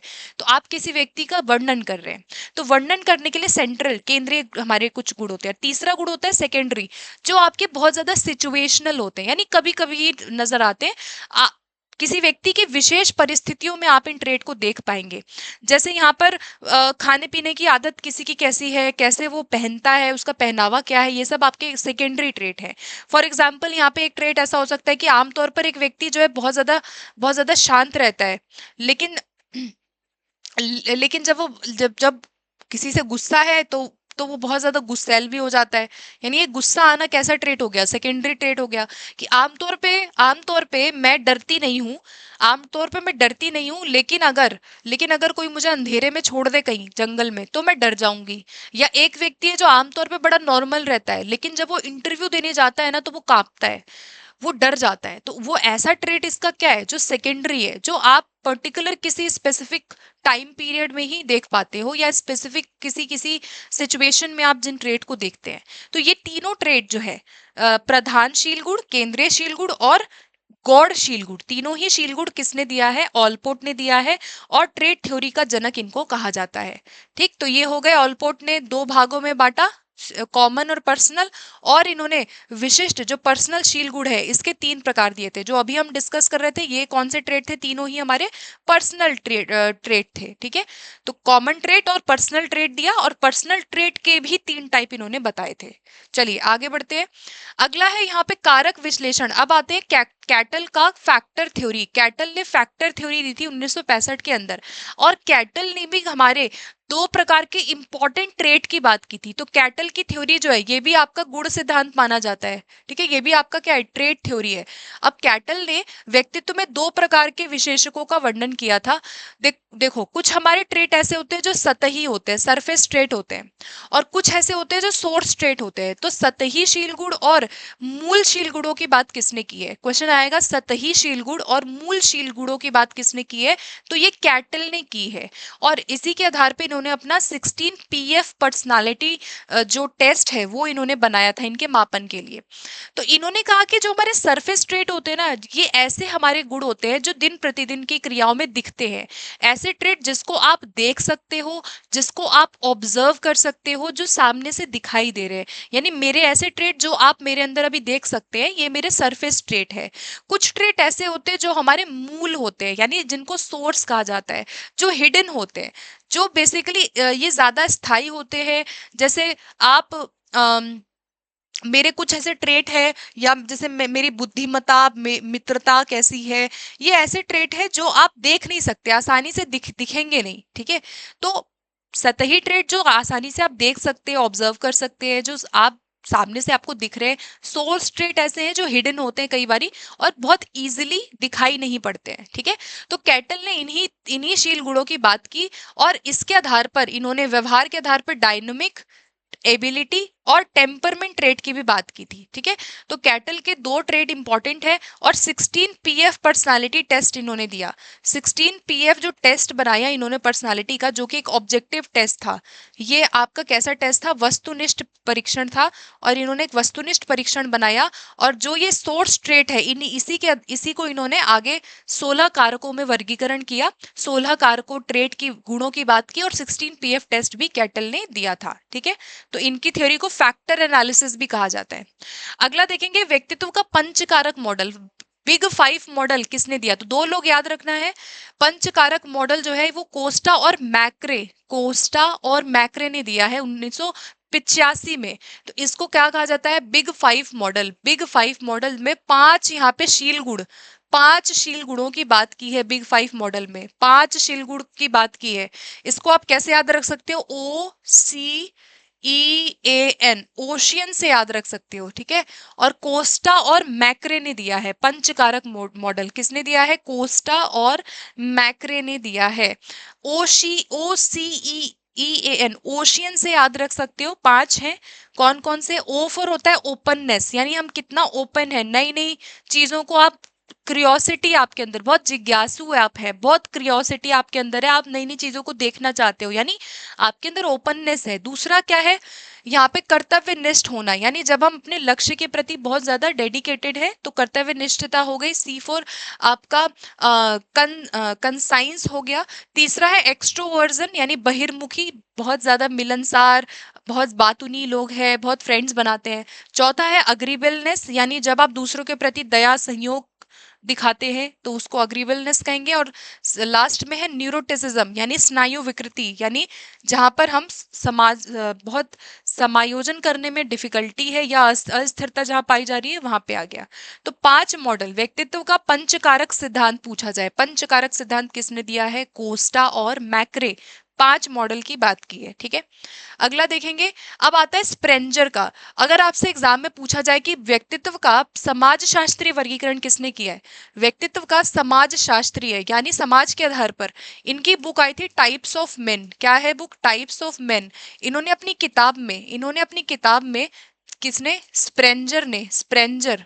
तो स्प्रेंजर का जो वर्गीकरण है, याद रखना, स्प्रेंजर ने अपनी किताब टाइप्स ऑफ मेन में व्यक्तित्व के 5 प्रकार बताए थे। ठीक है, क्या कितने प्रकार बताए थे? व्यक्तित्व के 5 प्रकार बताए थे। तो स्प्रेंजर का ये जो दृष्टिकोण है, ये इन्होंने जो व्यक्तित्व का विभाजन किया वो समाज शास्त्रीय यानी सामाजिक गुणों के आधार पर, सामाजिक कार्यों के आधार पर, गुणों के मूल्यों के आधार पर व्यक्तित्व के 6 प्रकार बताए थे। अब इसको याद कैसे रख सकते हो, इसको एक कीवर्ड मैंने बताया था, जैसे हम कहते हैं कि चाय पीने के बाद मैं बहुत सुपर हो गई, चाय पीने के बाद मैं बहुत सुपर हो गई, तो TEASPR से याद रख सकते हो इसको, TEASPR यानी चाय जब हम पीते हैं ना बड़ा सुपर फील करते हैं, है ना, चाय पी के मैं सुपर हो गई, तो टी फॉर चाय हुआ, एंड SPR मतलब सुपर हो गई। ठीक, अब टी फॉर क्या हो गया यहाँ पे, पहला टी फॉर जो थिंकर है, जो सैद्धांतिक है, तो टी फॉर यहाँ पे जो होता है वो थियोरिटिकल होता है, थ्योरिटिकल हो गया, T for theoretical. E for कौन हो गए, ई फॉर आपके जो आपके यहाँ पे आर्थिक होते हैं, यानी ई फॉर क्या हो गए, इकोनॉमिक, ई फॉर कौन हो गए, इकोनॉमिक, आर्थिक वाले लोग हो गए। ए फॉर कौन हो गए, ए फॉर कौन हो गए यहाँ पे, जो ए वाले लोग हैं वो एस्थेटिक हो गए। ठीक है, एस्थेटिक, जो हेल्पर, नॉट हेल्पर, जो यहाँ पे बेसिकली क्रिएटर टाइप के होते हैं, है ना, तो कलात्मक वाले जो लोग हैं, है ना, इसको क्या कहते हैं, एस्थेटिक, एस्थेटिक यानी जो सौंदर्य वाले लोग हो गए। तीसरा क्या है, सौंदर्य वाले, तो TEA हो गया। और S फॉर क्या होता है, सोशल, सामाजिक, इसमें सामाजिक लोग हो गए, S फॉर सोशल। उसके बाद P फॉर कौन हो गए, पॉलिटिकल, P फॉर पॉलिटिकल यानी जो राजनीतिक है। और R फॉर कौन हो गए, धार्मिक यानी रिलीजियस, यानी रिलीजियस। तो याद हो गया, TP के सुपर हो गए, T फॉर थेरेटिकल सैद्धांतिक, E फॉर इकोनॉमिकल आर्थिक, A फॉर एस्थेटिक सौंदर्यात्मक, जो ब्यूटी की बात कर रहे हैं, फिर सोशल, पॉलिटिकल एंड रिलीजियस। ये है आपका स्प्रेंजर का समाज शास्त्रीय दृष्टिकोण, टाइप्स ऑफ मेन किताब में बात की। आगे बढ़ेंगे, समाज शास्त्रीय प्रकार सिद्धांत किसके द्वारा दिया गया, तो समाज शास्त्रीय प्रकार सिद्धांत स्प्रेंजर के द्वारा दिया गया। बुक का नाम याद रख लो, टाइप्स ऑफ मेन, बुक का नाम क्या है, टाइप्स ऑफ मेन, बुक का नाम क्या है, टाइप्स ऑफ मेन। अगला देखेंगे यहाँ पे रोजर्स का, अब देखो रोजर्स ने भी व्यक्तित्व का सिद्धांत दिया, तो ह्यूमनिस्टिक थ्योरी पूछा जाए कि ह्यूमनिस्टिक थ्योरी के जनक कौन है, जिन्होंने सेल्फ, सेल्फ की बात की, यानी जो आप है, जो आपका कोर है, मैं कौन हूं, मैं क्या कर सकता हूं, ये आपका सेल्फ है। और यहाँ पर इन्होंने रियल सेल्फ और आइडियल सेल्फ की बात की। तो अगर आपसे क्वेश्चन पूछा जाए कि रियल सेल्फ और आइडियल सेल्फ किसने दिया है, तो रोजर्स ने दिया है। और ह्यूमनिस्टिक यानी मानवतावादी सिद्धांत, मानवतावादी सिद्धांत देने वाले कौन है, रोजर्स हैं। तो अगर पूछा जाए व्यक्तित्व का मानवतावादी सिद्धांत किसने दिया है, तो रोजर्स ने दिया है। और अगर पूछा जाए कि यहाँ पर रियल सेल्फ और आइडियल सेल्फ किसने दिया है, सेल्फ का कॉन्सेप्ट किसने दिया है, तो रोजर्स ने दिया है। रियल सेल्फ यानी जो मैं हूं, जो आप है अभी वास्तविक में, आइडियल सेल्फ यानी जो आप बनना चाहते हैं। तो रियल सेल्फ और आइडियल सेल्फ जो है दोनों की बात यहाँ पे रोजर्स ने की है। ठीक है, अगला देखेंगे, अब बात करेंगे नियो फ्राइडियन, जो नव विश्लेषणवाद सिद्धांत में कुछ हमारे आते हैं, जिसमें सबसे पहले कार्ल यूंग आ गए। तो ये बेसिकली जो फ्राइड के शिष्य थे, जैसे एडलर है, यूंग है, हॉर्नी है, इन्होंने फ्राइड के यौन या लिबिडो के विचार से हट करके सामाजिक और सांस्कृतिक कारकों को महत्व दिया। इन्होंने क्या किया कि फ्राइड के लिबिडो यानी सेक्सुअल एनर्जी की बात नहीं करते हैं, ये लोग समाज की बात ज्यादा करते हैं, सामाजिक और सांस्कृतिक कारकों को इन्होंने इंपॉर्टेंट माना। तो ये नियो फ्राइडुअन यानी नव विश्लेषणवादी, नव फ्रायडवाद सिद्धांत है इनका, जिसमें सबसे पहले कार्ल यूंग आते हैं, जिन्होंने चेतना के को दो भागों में बांटा। जो अचेतना है यानी अनकॉन्शियसनेस है, इसके दो भाग इन्होंने बताया। तो याद रखना, अगर पूछा जाए कि यूंग ने चेतना के कितने भाग बताया, कि बेसिकली अचेतना के भाग, अनकॉन्शियस के भाग, यानी ऐसा हमारा पर्सनालिटी का भाग जो हमें याद भी नहीं है। हमारी दमित, भूली हुई, दबी हुई इच्छाएं क्या होती है, अनकॉन्शियस होती हैं। तो हमारा अनकॉन्शियस भाग को यूंग ने दो टाइप में डिवाइड किया। पहला हमारा पर्सनल होता है, यानी व्यक्तिगत हमारा अचेतन, यानी हमारी दमित, भूली बिसरी यादें 1 महीने पहले आपने कौन से कलर के कपड़े मंडे को पहना था आपको नहीं याद होगा। यानी जो हमारे ऐसे रिप्रेस्ड डिजायर्स, ड्रीम्स जो कभी चाहते थे, दबी हुई इच्छाएं हमारी जो होती हैं, जितनी भी अनफुलफिल्ड हमारी इच्छाएं होती हैं, वो सब हमारा अनकॉन्शियस होता है। तो पहला पर्सनल अनकॉन्शियसनेस हुआ। दूसरा युंग ने दिया कलेक्टिव अनकॉन्शियसनेस, यानी इसको कहा जाता है सामूहिक अचेतन, यानी पूरे मानव जाति की अनुभूतियां जो होती हैं उसको इन्होंने कहा कि ये कलेक्टिव होती है। अब कलेक्टिव अनकॉन्शियसनेस का कॉन्सेप्ट इन्होंने दिया। इसका मतलब है जैसे मान लो मैंने बोला हीरो, तो हीरो का जो एक अनकॉन्शियसली हमारी अनुभूतियां होती हैं, ये सभी देश में सभी जगह सर्वमान्य है। हीरो के बारे में आप जो सोचते हैं वो अमेरिका में बैठा कोई व्यक्ति भी सोच सकता है ना, कि एक नायक कैसा होता है। या मैं बोलूं माँ, अब माँ जब हम बोलते हैं तो यानी कि एक छवि जो हमारी उभर करके आ रही है, जो सिंबल्स आ रहे हैं, ये सभी के लिए सेम है, राइट। तो इसको युंग ने कहा कि भाई हमारे जो एक ऐसा अचेतन हमारा एक जो हमारा प्रकार है, ये सर्वमान्य होता है और ये बायोलॉजिकल होता है, हम सीख के नहीं आते हैं इसको, राइट। पूरे सर्वमान्य है, सभी जितने भी पूरी मानव जाति है वो नायक के बारे में जो सोचती है वो सभी सोचते हैं, है ना। नायक के बारे में आपने जो बोला, आपको जो लगता है वो किसी और को भी यही लगता है। यही क्या है, आपका कलेक्टिव अनकॉन्शियसनेस हुआ, ठीक है। तो युंग ने दिया पर्सनल और कलेक्टिव, ठीक है। और इन्होंने 5 आदि रूप बताए, आर्कटाइप बताए इन्होंने, ये सब बेसिक चीजें हैं, आगे बढ़ेंगे। नेक्स्ट आता है अल्फ्रेड एडलर, व्यक्तिगत मनोविज्ञान के प्रतिपादक पूछा जाए, और इंफीरियोरिटी कॉम्प्लेक्स इन्होंने दिया। इन्होंने कहा कि बेसिकली जन्म क्रम जो होता है हमारा, बर्थ ऑर्डर है, या इंफीरियोरिटी हीनता मनोग्रंथि है। इन्होंने कहा कि इनके अनुसार हमारी जीवन शैली का निर्माण 4 से 5 आयु में हो जाता है, यानी जीवन शैली का निर्माण हम 4 से 5 वर्ष तक कर लेते हैं। अगर पूछा जाए कि हीनता, इंफीरियोरिटी कॉम्प्लेक्स किसने दिया है, तो एडलर ने दिया है, अल्फ्रेड एडलर, जिसको हम इंडिविजुअल साइकोलॉजी के जनक कहते हैं। ह्यूमनिस्टिक साइकोलॉजी पूछेगा तो कार्ल रोजर्स है। इंडिविजुअल साइकोलॉजी, व्यक्तिगत मनोविज्ञान के प्रतिपादक कौन है, अल्फ्रेड एडलर है, ठीक है, जो नव फ्रायडवादी में आते हैं, जिन्होंने सामाजिक और सांस्कृतिक भूमिकाओं की बात ज्यादा की है। फिर आते हैं एरिक फ्रॉम। एरिक फ्रॉम ने जैविक कारकों के बजाय सामाजिक और सांस्कृतिक कारकों को प्रधान माना, याद रखिएगा। मांग का सिद्धांत हेनरी मुरे। अगर पूछा जाए कि पर्सनालिटी का नीड थ्योरी किसने दिया है, नीड थ्योरी पर्सनालिटी का है, याद रखना, मैस्लो का नीड थ्योरी नहीं पूछ रहा है, पर्सनालिटी का नीड थ्योरी पूछा जाएगा तो हेनरी मुरे। इन्होंने कहा कि वातावरण से 40 प्रकार की मांगों से मनुष्य का व्यवहार प्रेरित होता है, कि हमारी लगभग 40 प्रकार के नीड्स ऐसे होते हैं जिनसे कि हमारी पर्सनालिटी, हम कैसे हैं, वो प्रभावित होता है, ठीक है।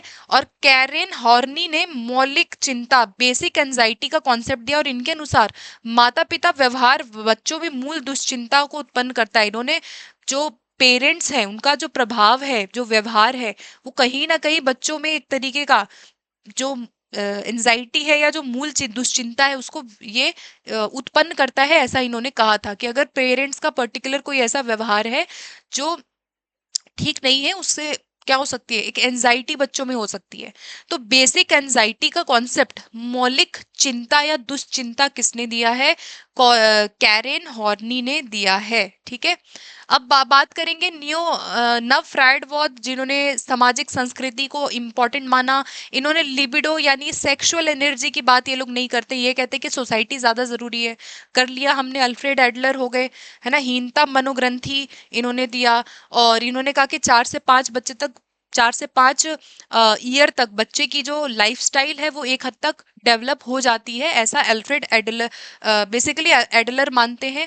एरिक फ्रॉम ने क्या दिया यहाँ पर, सोशल कल्चरल कारकों को माना, और यहाँ पे मौलिक चिंता की बात इन्होंने कहा कि जो पेरेंटल बिहेवियर है वो डायरेक्टली बच्चों के अंदर एंजाइटी को क्रिएट करता है। कैरेन हॉर्नी ने इस बात को दिया है। तो जितने टर्म्स हैं ये याद रखने हैं, क्वेश्चन बन जाएगा। चलो आगे अब कुछ प्रश्न करेंगे हम लोग फटाफट से।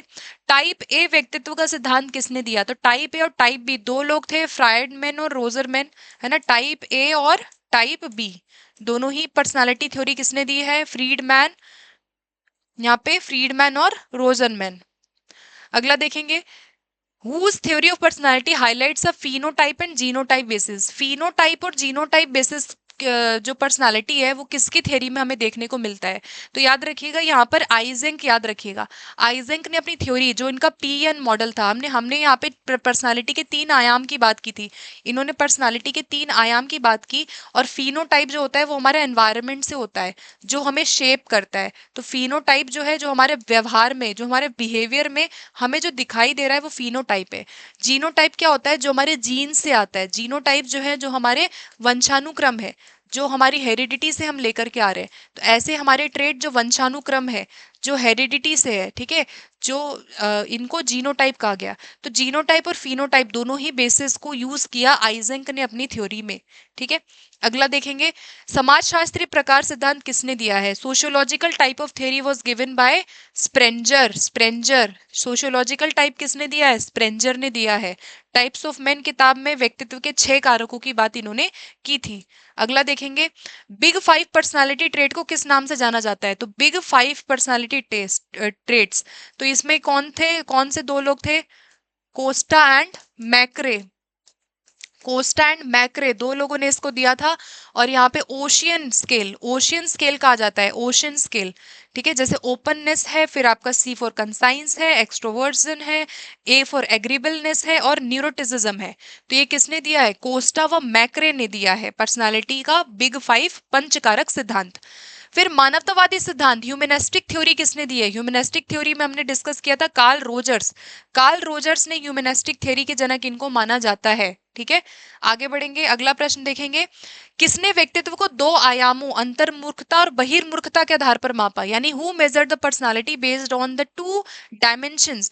2 डायमेंशन की बात किसने की है? कैटल ने, आइजेंक ने, फ्रॉयड ने, बेंडूरा। तो आइजेंक का जो जो पीईएन मॉडल था, पीईएन मॉडल था, इसके अंदर इन्होंने जो अंतर्मुखी बहिर्मुखी आयाम है उसको बोला।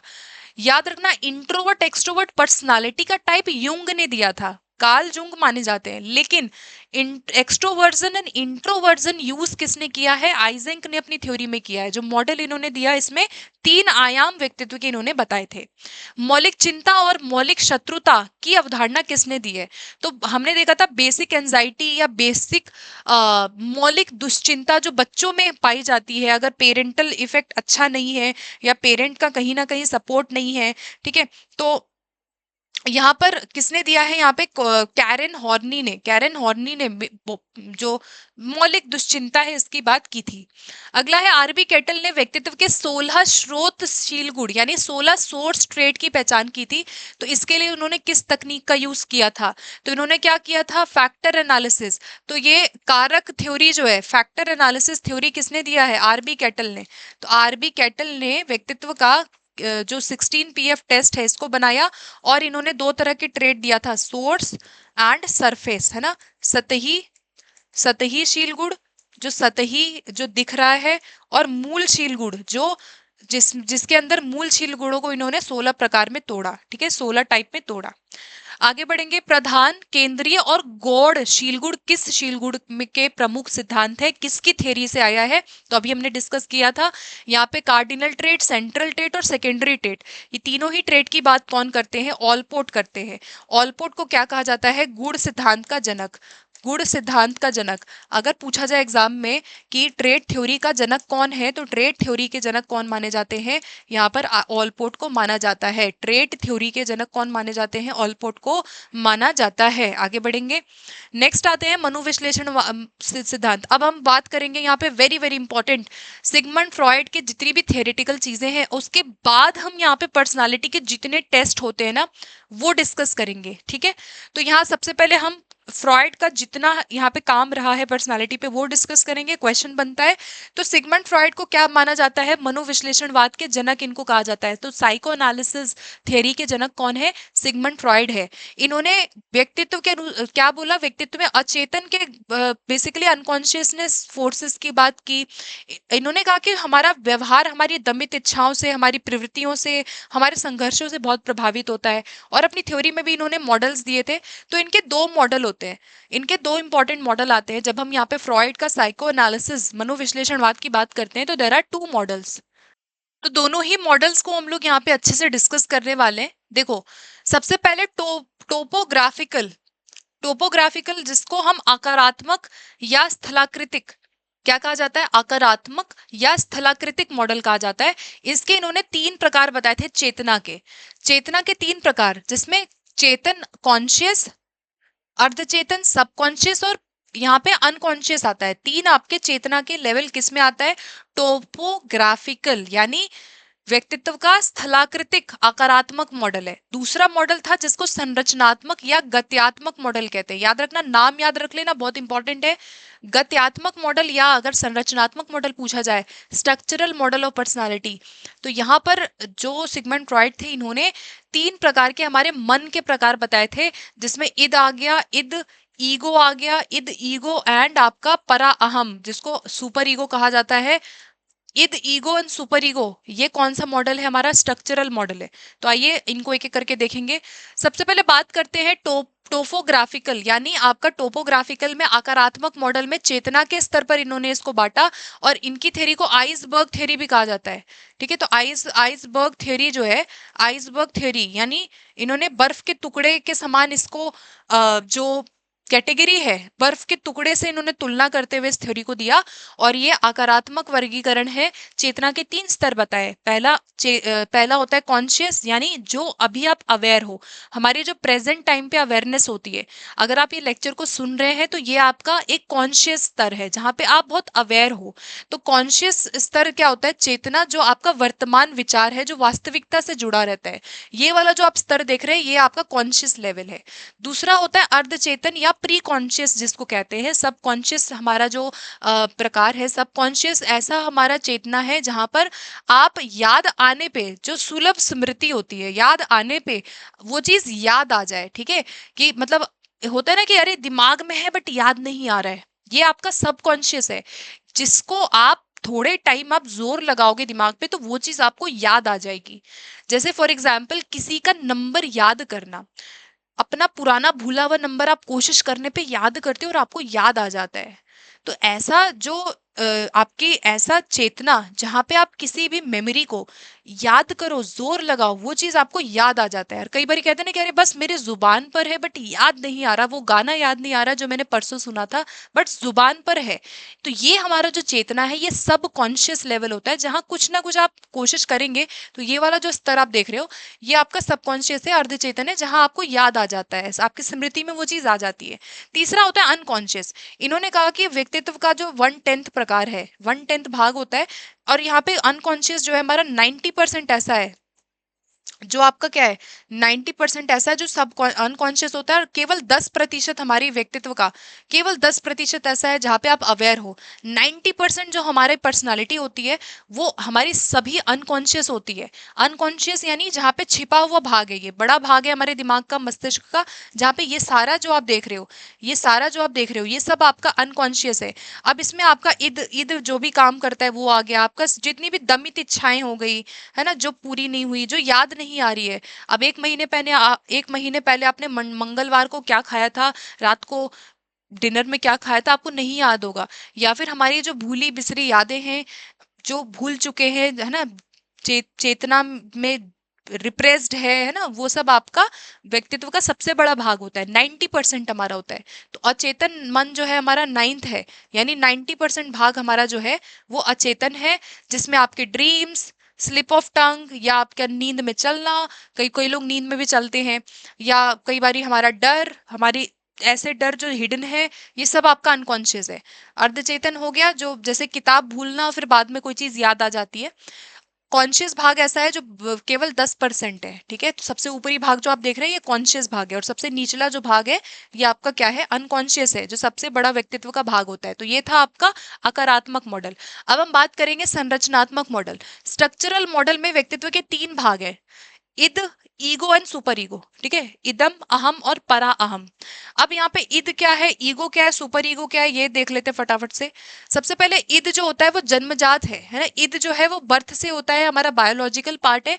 ये प्लेजर के प्रिंसिपल पे कार्य करता है, पूरी तरह से अचेतन होता है, अनकॉन्शियस होता है। ये कैसा होता है, अनकॉन्शियस होता है, और ये तात्कालिक संतुष्टि चाहता है। अब जैसे एक बच्चा है, उसको खिलौना चाहिए तो चाहिए, है ना, टॉय चाहिए, तो ये इसका इद है, इसको अगर कोई चीज चाहिए तो चाहिए, ये नहीं सोचेगा कि कैसे होगा, क्या होगा, बट इसको क्या है कि सुख की प्राप्ति चाहिए। तो जितने भी गलत कार्य इंसान करता है या जो दिमाग हमारा करवाता है, ये सब आपका इद में है, जो कि आप देखेंगे इंस्टेंट, जिसको प्लेजर चाहिए। तो आनंद के सिद्धांत पर, प्लेजर प्रिंसिपल पे काम करता है। ईगो क्या होता है हमारा, जो वास्तविकता के सिद्धांत पे काम करता है, यानी रियलिटी पे सोच के चलेगा, निर्णय लेगा, डिसीजन मेकर इसको कहा जाता है। और ये एक रेफरी की तरह भी काम करता है। क्या कहा जाता है, रेफरी का काम करता है। ये इदम और पराहम के बीच में संतुलन करता है, बैलेंस करता है। और पराहम क्या होता है, ये मॉरल है, बहुत ज्यादा आदर्श और नैतिकता, मोरालिटी प्रिंसिपल पर काम करने वाला क्या है, सुपर ईगो है।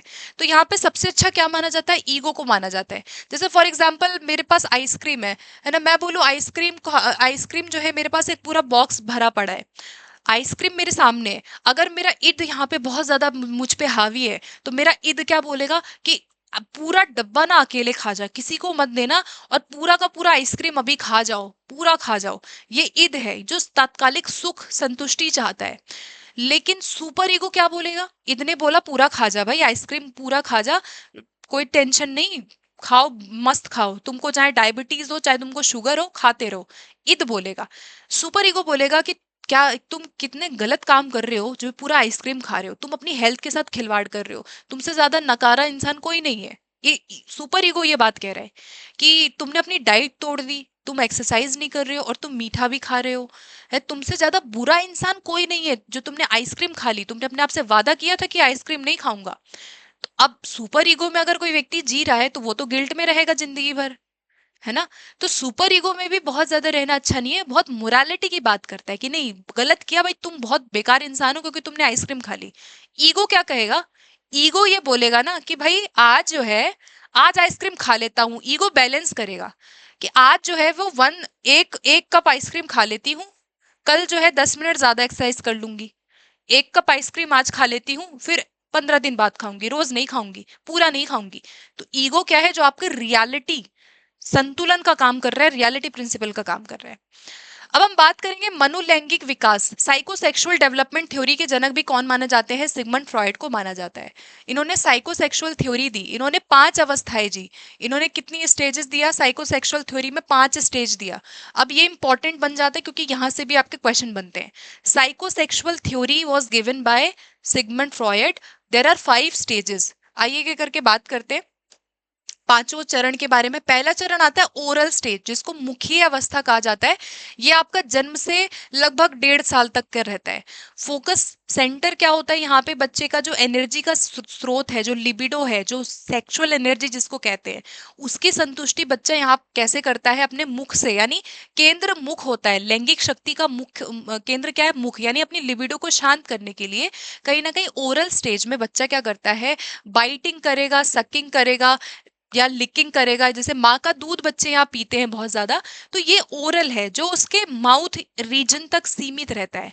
तो ओरल स्टेज जहाँ पे वो माँ का दूध पी रहे हैं यहाँ पे, और मुखी अवस्था इसको कहा जाता है, ठीक है, पहला स्टेज। दूसरा स्टेज आता है एनल स्टेज। एनल स्टेज जो आपका 1.5 से 3 साल की अवस्था यहाँ पे होती है, जब बच्चे 3 साल तक के होते हैं, और यहाँ टॉयलेट ट्रेनिंग बच्चों को दी जाती है। तो क्वेश्चन आता है कि टॉयलेट ट्रेनिंग कहाँ दी जाती है, तो आपका याद रखना अनल स्टेज हो गया, जहाँ पे बच्चों को जो टॉयलेट जो ट्रेनिंग है उसको सिखाया जाता है कहीं ना कहीं। इसमें व्यक्तित्व का प्रकार कैसे होता है कि अगर बहुत बच्चे क्या होते हैं कि अगर उनको टॉयलेट जाना है तो कई बार टॉयलेट को रोकते हैं, है ना। तो रोकना भी क्या है, एक कहीं ना कहीं फ्रॉइड ने कहा कि ये व्यक्तित्व को दिखाता है कि अगर आक्रामक है तो क्रूरता, विनाश या बहुत ज्यादा डिस्ट्रक्टिव होते हैं, और अगर रिटेंटिव है तो बहुत ज्यादा हठी स्वभाव के बच्चे होंगे, है ना। तो ये आपका गुदी अवस्था हो गया जहां बच्चों को टॉयलेट ट्रेनिंग दी जाती है। तीसरा आता है लिंग प्रधान, फैलिक स्टेज। ये आपका 3 से 6 साल होता है, और ये इंपॉर्टेंट है, ये वाला जो स्टेज है ना, ये इंपॉर्टेंट है। फैलिक स्टेज क्या है, जहां पर जो लैंगिक ऊर्जा है वो उनके जेनिटल स्टेज में आ जाती है। और 2 तरह के इंपॉर्टेंट कॉम्प्लेक्सेस यहाँ पे आते हैं। फ्रॉइड ने 2 तरह के यहाँ पे इंपॉर्टेंट जो ग्रंथियां हैं उसकी बात की थी, ओडिपस एंड इलेक्ट्रा कॉम्प्लेक्स। 2 तरह के कॉम्प्लेक्स इस स्टेज में आते हैं। फैलिक स्टेज 3 से 6 साल, यहाँ पर ओडिपस एंड इलेक्ट्रा कॉम्प्लेक्सेस बच्चों में विकसित होते हैं। और ओडिपस क्या होता है, जो मेल चाइल्ड होता है, जो बॉय होता है, मेल चाइल्ड होता है, बॉय जो है उसका अट्रैक्शन होता है उसकी माँ के प्रति। तो अगर एक लड़का अपनी माँ के प्रति अट्रैक्शन को फील करता है और पिता से कहीं ना कहीं एक जेलिसी की भावना आती है, इसको ओडिपस कहा गया। इलेक्ट्रा कॉम्प्लेक्स किस में आता है? गर्ल्स में। तो याद रखना, गर्ल्स में क्या पाया जाता है? इलेक्ट्रा कॉम्प्लेक्स पाया जाता है। इसका मतलब होता है कि गर्ल जो है अपने फादर के प्रति अट्रैक्टिव फील करती है, अपने फादर के प्रति अट्रैक्टिव फील करती है, और मदर के प्रति थोड़ा सा उसका जो नेचर है वो थोड़ा हॉस्टाइल, थोड़ा सा नेचर जो है वो मदर के प्रति जेलेसी वाला हो जाता है। तो इलेक्ट्रॉन ओडिपस कॉम्प्लेक्सेस, दो तरह के कॉम्प्लेक्सेस फैलिक स्टेज में आपके पाए जाते हैं 3 से 6 साल। फिर आता है लेटेंसी स्टेज। यहाँ पे बच्चे स्कूल में ज्यादा होते हैं ना, 6 से 12 वर्ष, जो आपका लेटर चाइल्डहुड वाली अवस्था है। तो ये लेटर चाइल्डहुड, उत्तर बाल्यावस्था वाली जो अवस्था है, इसके अंदर क्या होता है? 6 से 12 वर्ष, 6 से 12 वर्ष में क्या होता है कि यहाँ सेक्सुअल एनर्जी बिल्कुल सुप्तावस्था में होती है, यानी बहुत सोई हुई एनर्जी है, बहुत हिडन है।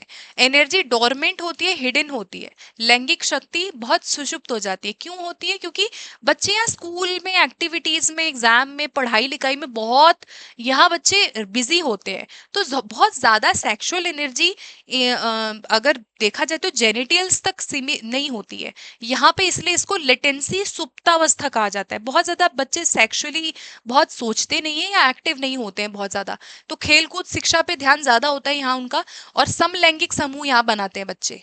तो बहुत ज्यादा एनर्जी नहीं है। लास्ट लास्ट स्टेज पांचवा क्या है? जेनिटियल, जिसको हम जो टीनेजर्स होते हैं ना, जो आपका एडोलेसेंस है, तो 12 से 13 साल के बाद ये वाली स्टेज आती है। यहाँ पे बच्चे जो है पूर्णतः अपने विषम लिंगी प्रति, जो ऑपोजिट सेक्स है उसके प्रति आकर्षित होते हैं। और यहाँ पे बेसिकली कंप्लीट मेच्योरिटी, बच्चों के अंदर सेक्सुअल मेच्योरिटी को बच्चे अटेन कर लेते हैं। यहाँ से व्यक्ति आगे जब जाता है तो एक सेक्सुअल मेच्योरिटी आ जाती है। तो ये 5 अवस्थाएं जो थी, ये सिगमंड फ्रॉइड का था। और I hope now this is clear. Now we will move further. दो तरह की प्रवृत्तियों की बात की थी इन्होंने, लाइफ इंस्टिंक्ट और डेथ इंस्टिंक्ट। याद रखना, लाइफ इंस्टिंक्ट जो होता है इसको इरोज कहा जाता है। तो अगर आपसे पूछा जाए कि इरोज का कॉन्सेप्ट किसने दिया है, इरोज एंड थैनाटोस, तो इरोज एंड थैनाटोस ये भी आपका फ्रॉइड की थ्योरी से आया है। ठीक है, इरोज एंड थैनाटोस। ठीक, इरोस क्या होता है? जो लाइफ इंस्टिंक्ट होता है, जिसके अंदर ये वाली प्रवृत्ति ज्यादा होती है ना, वो बहुत ज्यादा क्रिएटिव होते हैं, बहुत ज्यादा सर्वाइवल, अच्छे से अपना जीवन को सर्वाइव कर सकते हैं। लाइफ इंस्टिंक्ट इसको कहा जाता है। फिर दूसरा है थैनाटोस। थैनाटोस क्या होता है? जो डेथ इंस्टिंक्ट होता है, जहां बच्चे, कोई भी व्यक्ति अगर अगर उसके अंदर डेथ इंस्टिंक्ट ज्यादा है तो बहुत ज्यादा आक्रामक रहेंगे, बहुत गुस्से में रहेंगे, बहुत विनाश वाले रहते हैं। ठीक है, तो यहाँ पे दो तरह की मूल प्रवृत्तियां, जीवन और मृत्यु प्रवृत्तियां, इरोस एंड थैनाटोस किसने दिया है? ये भी फ्रॉइड ने दिया है। अब हम बात करने वाले हैं अपने एक एक करके, सारे जो आपके क्वेश्चंस हैं उनको हम यहाँ पे करेंगे। ठीक है, देखो, फ्रॉइड ने मन के उस मॉडल को जिसमें इद, ईगो, सुपर ईगो शामिल है, उसको क्या नाम दिया है? तो इद, ईगो, सुपर ईगो जहां पर शामिल है, तो ये जेनेटिक मॉडल है, स्ट्रक्चरल मॉडल है, टोपोग्राफिकल मॉडल है, या ये अनकॉन्शियस मॉडल है? तो अनकॉन्शियस हुआ नहीं, जेनेटिक मॉडल हुआ नहीं। इद, ईगो, सुपर ईगो आपका कौन सा मॉडल था? स्ट्रक्चरल मॉडल था, यानी ये आपका संरचनात्मक मॉडल था। ठीक है, और अगर टोपोग्राफिकल पूछेगा तो इसमें आपका कॉन्शियस, सबकॉन्शियस और अनकॉन्शियस मॉडल था। ठीक है, चलिए आगे बढ़ेंगे।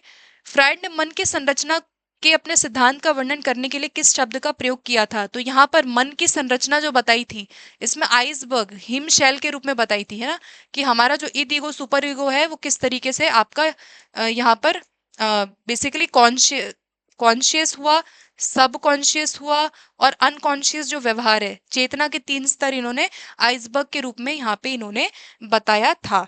ठीक है, तो आगे बढ़ेंगे अब हम अगले प्रश्न पे। नेक्स्ट क्वेश्चन है, which of Freud's parts of the personality that most like a director? कौन सा ऐसा है जो निर्देशक माना जाता है? ऐसा व्यक्तित्व का भाग जिसको निर्देशक कहा जाता है, या कई बारी पुलिसमैन कहा जाता है, कई बारी रेफरी कहा जाता है। तो जो बैलेंस लाए, जो संतुलन लाता है, तो इसको ईगो कहा जाता है ना। ईगो क्या करता है? हमारा इद और सुपर ईगो के बीच में, ये इद और जो सुपर ईगो है इसके बीच में बैलेंस को लाने वाला कौन है? ईगो है, अहम है। ठीक है, तो ये एक रेफरी का काम भी करता है, पुलिस का काम करता है। मनोविश्लेषकों के अनुसार मानव व्यवहार किसके द्वारा संचालित होता है? मनोविश्लेषणवाद में क्या कहते हैं कि मानव व्यवहार किससे संचालित होगा? तो हमने देखा कि हमारे व्यक्तित्व का मोस्ट भाग कैसा होता है? अनकॉन्शियस होता है। तो हमारा अचेतन जो भाग है, 90% हमारा भाग व्यक्तित्व का प्रभावित इसी से होता है। तो अचेतन भाग जितना भी है वो हमारा 90% है। तो आंसर बी बनेगा इसका करेक्ट। इरोज शब्द किससे संबंधित है? तो इरोज यानी जो जीवन प्रवृत्ति है, लाइफ इंस्टिंक्ट, और डेथ इंस्टिंक्ट क्या था आपका? थैनाटोस। ठीक है, तो आंसर बना 1। नेक्स्ट है, निम्नलिखित में से किस मनोयौन अवस्था के दौरान बालक में ओडिपस कॉम्प्लेक्स विकसित होता है? तो इलेक्ट्रा और ओडिपस दो तरह के कॉम्प्लेक्सेस कहाँ पे आते हैं बच्चों का? फैलिक स्टेज यानी लिंग अवस्था, जो आपका 3 से 6 साल है। ये लिंग अवस्था किस में आती है? 3 से 6 साल में बच्चे के अंदर इलेक्ट्रा एंड ओडिपस, जो ओडिपस है ये किसके अंदर आती है? बॉय, जो बॉय चाइल्ड है वो अपनी मदर के प्रति क्या करता है? बॉय चाइल्ड अपनी मदर के प्रति क्या करता है? अट्रैक्टिव फील करता है ना, बहुत ज्यादा अट्रैक्टिव फील करेगा। कहीं ना कहीं पापा से उसका बहुत ज्यादा ऐसा नहीं होता है। तो ऑडिपस है। और इलेक्ट्रा पूछा जाएगा तो गर्ल्स में होगा। नेक्स्ट है, विद्यालय आयु के बच्चे 6 से यौवनारंभ यानी 6 से 12 वर्ष में कौन सी अवस्था में बच्चे पाए जाते हैं? ओरल है, अनल है, लेटेंसी है या जेनिटल है? तो यहाँ सुप्तावस्था है, लेटेंसी स्टेज है, क्योंकि बहुत ज्यादा स्कूल वगैरह में रहते हैं तो यहाँ पे जो लैंगिक प्रवृत्ति है, जो लिबिडो है, वो बिल्कुल यहाँ पे शांत रहती है ना। आगे बढ़ेंगे। व्यक्तित्व विकास के वे केंद्र जिन्हें फ्रॉइड ने ऊर्जा के केंद्र के रूप में नामित किया है, यानी ऊर्जा के केंद्र कौन कौन से इन्होंने यहाँ पे फ्रॉइड की थ्योरी में बोला गया है कि भाई ऊर्जा के जो है हमारे केंद्र यहाँ पर होते हैं। तो यहाँ पे 3 हमारे ऊर्जा के केंद्र है, Eid, ego and super ego. और ये व्यक्तित्व का कैसा मॉडल था? संरचना मॉडल था। व्यक्तित्व का संरचनात्मक स्ट्रक्चरल मॉडल में ये 3 हमारे जो वो है बेसिकली आपके ऊर्जा के मॉडल है वो है। ठीक है, अच्छा एक आपका और यहाँ पे ये सिद्धांत जो हम कर रहे हैं फ्रॉइड का, इसके बाद हम पर्सनालिटी के टेस्ट करेंगे। ये भी इंपॉर्टेंट है, कई बार आपके कुछ रक्षात्मक युक्तियां पूछी जाती है। ये हमारी क्या है? कुछ रक्षात्मक युक्तियां हैं। क्या कहते हैं इनको? डिफेंस मैकेनिज्म है। रक्षात्मक युक्तियां है जो एक व्यक्ति अपनाता है किसी भी परिस्थिति में, एंजाइटी सिचुएशन में, कोई एंजाइटी की सिचुएशन है तो उन सिचुएशन से अपने आप को बचाने के लिए हम इस तरह की युक्तियों को आमतौर पे अपनी लाइफ में बहुत यूज करते हैं। ये भी आपका फ्रॉइड का जो मनोविश्लेषणवाद है वहां से इन्होंने इन चीजों के बारे में बात की है। तो एक एक करके इनको मैं डिस्कस करूंगी, उसके बाद हम थोड़ा सा आगे बढ़ेंगे। ठीक है, तो सबसे पहले आता है रिप्रेशन। रिप्रेशन क्या होता है कि पेनफुल थॉट को अनकॉन्शियस माइंड में आप दबा देते हैं, यानी जब हम अपने अचेतन में दबा देते हैं, कष्टदायक विचारों को दबा देना। जैसे कोई दर्दनाक घटना हुई थी उसको हम भूल गए, तो यहाँ पर क्या होता है कि यहाँ जाने अनजाने में क्या करते हैं, जो कष्टदायक यादें हैं, जो भी हमारी ऐसी थॉट है, फीलिंग्स है, उनको दबा देते हैं। तो रिप्रेस यानी उसको जानबूझ के दबाना, रिप्रेस करना। ठीक है, दूसरा है प्रतिगमन। प्रतिगमन क्या होता है? रिग्रेशन यानी तनाव में बचकाना व्यवहार करना, बच्चे की तरह रोना। ये क्या है? आपका रिग्रेशन है। रिग्रेशन यानी हम किसी तनावपूर्ण स्थिति से बचने के लिए चाइल्डहुड जैसा व्यवहार करने लगते हैं। कुछ लोग बच्चों जैसे रोने लगते हैं बात बात पे। ये क्या है? रिग्रेशन है। रिग्रेशन क्या है? जहां आप चाइल्डिश बिहेवियर करने लग जा रहे हो किसी किसी अप्रिय घटना को देख के, या कोई और इंसान है जो बच्चों की तरह रोने लगता है, तो ये क्या है? रिग्रेशन है। फिर आता है कंपनसेशन। कंपनसेशन मतलब क्षतिपूर्ति करना है। आपकी कोई क्षति हो गई थी उसको आप पूर्ण कर रहे हैं। जैसे अगर एक कमी, पढ़ाई में कोई व्यक्ति कमजोर था, वो खेल में अच्छा हो गया, तो इसको क्या कहा जाता है? क्षतिपूर्ति। यानी एक जगह पे मैं अच्छी नहीं थी, मैं दूसरे एरिया में बहुत अच्छी हो गई, तो मैंने क्या किया है? क्षतिपूर्ति की है। तो इसको क्या कहा जाता है? कंपनसेशन कहा जाता है। ठीक है, सो अब नेक्स्ट पॉइंट हम लोग डिस्कस करने वाले हैं। नेक्स्ट पॉइंट क्या है आपका? डिस्प्लेसमेंट, विस्थापन कर देना। विस्थापन मतलब समझ रहे हो? शिफ्ट करना। शिफ्ट करना, अपनी गलतियां, अपनी भावना, बेसिकली अपनी फीलिंग्स को दूसरों पे शिफ्ट कर देना, डिस्प्लेस कर देना। फॉर एग्जाम्पल, बॉस पर गुस्सा आया और घर में जाकर के बच्चों को मारा, किसी और पे गुस्सा किसी और पे निकाला, यानी उसको डिस्प्लेस कर दिया। तो अपनी भावनाओं को जब हम दूसरों पे निकालते हैं, कि बॉस से लड़ाई हुई थी ऑफिस में, बॉस को ज्यादा नहीं बोल सकते, लेकिन जो कम ऐसा टारगेट जो कि इजीली आप जिसको कर सकते हैं, या सेफ टारगेट है, उस पे हम अपने इमोशन को उतार देते हैं, है ना। कि बॉस से लड़ाई हुई थी, फिर बीवी पे चिल्लाने लग गया, या अपनी बीवी को मारा, बच्चों को मारा, यानी ये क्या है, ये आपका डिस्प्लेसमेंट है, हमने उसको शिफ्ट कर दिया एनर्जी को। फिर आता है आइडेंटिफिकेशन, तादामीकरण। तादामीकरण यानी होता है कि दूसरों के ट्रेट को अपने अनुसार उसको ढाल देना, दूसरों के ट्रेट को, दूसरों के गुणों को अपनाना। जैसे किसी शिक्षक की नकल करना, या कोई इंसान है जो आपको बहुत अच्छा लगता है, आप उसके जैसा महसूस करते हैं, आप उसके जैसा करना चाहते हैं, उसके जैसा बनना चाहते हैं। ये क्या है, आइडेंटिफाई, अपने आप को उस व्यक्ति से आप आइडेंटिफाई करना चाहते हो। आइडेंटिफिकेशन समझ गए कि अपने आप उस व्यक्ति को या उस पर्सन से आप एक आइडेंटिफिकेशन रखना चाहते हैं, यानी उसके जैसा नकल करना। या मान लो एक एग्जांपल और है कि किसी टीम, जो आपका फेवरेट कोई टीम है, आप उनकी विक्ट्री को अपने जैसा फील कर रहे हो, ठीक है। ये भी आपने क्या किया है, आइडेंटिफिकेशन किया है उस चीज का। तो दूसरों के गुणों को अपनाना आइडेंटिफिकेशन है। फिर उसके बाद रिएक्शन फॉर्मेशन है। रिएक्शन फॉर्मेशन मतलब ऑपोजिट फॉर्म करना, यानी किसी फीलिंग को, असली भावना के विपरीत व्यवहार करना। यानी कोई व्यक्ति है जो आपको बिल्कुल नापसंद है, कोई व्यक्ति अच्छा नहीं है, आपको अच्छा नहीं लगता, लेकिन आप उससे बहुत अच्छा व्यवहार करते हैं जब भी मिलते हैं। कोई व्यक्ति मुझे पसंद नहीं है, लेकिन जब मैं उस व्यक्ति से मिलती हूँ ना, मैं बहुत प्यार से, बहुत फ्रेंडली होकर के उससे बात करती हूँ। मैंने क्या किया यहाँ, रिएक्शन फॉर्म कर लिया। रिएक्शन फॉर्मेशन यानी अगर कोई व्यक्ति आपको पसंद नहीं है, आप जब भी उससे मिलोगे आप उससे बहुत प्यार से बात करोगे, यानी ऑपोजिट व्यवहार कर रहे हैं, तो रिएक्शन फॉर्मेशन है। प्रोजेक्शन क्या है, दूसरों पे प्रोजेक्ट कर देना, ब्लेम कर देना, ब्लेम करना, अपनी भावनाएं दूसरों पे डालना।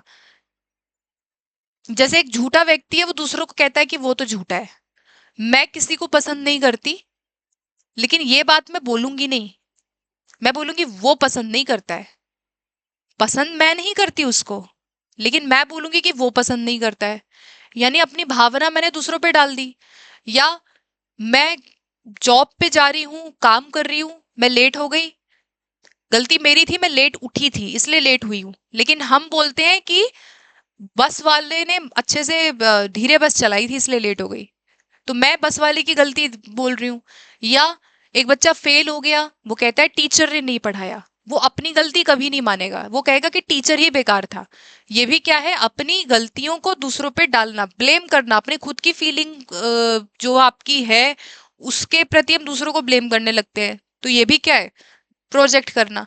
फिर आता है उदातीकरण, सब्लिमेशन करना। इसमें क्या होता है कि हमारे सामाजिक ऐसे व्यवहार होते हैं जो समाज में स्वीकार्य नहीं है, ऐसे हमारे सोशल बिहेवियर जो हमारे अच्छे नहीं है, उसको हम अच्छे काम में लगाते हैं। जैसे गुस्सा खेल में लगाना, गुस्सा क्या है आपका, गुस्सा ऐसा है जो समाज स्वीकार नहीं करेगा ना। अगर आप बहुत गुस्सैल आक्रामक रहेंगे हमेशा, कोई व्यक्ति बहुत आक्रामकता है, उसको बहुत वो मारता है क्योंकि उसे गुस्सा जल्दी आता है, ये ऐसे व्यवहार है जो सोशली अनएक्सेप्टेबल है, यानी इनको समाज अग्री नहीं करेगा।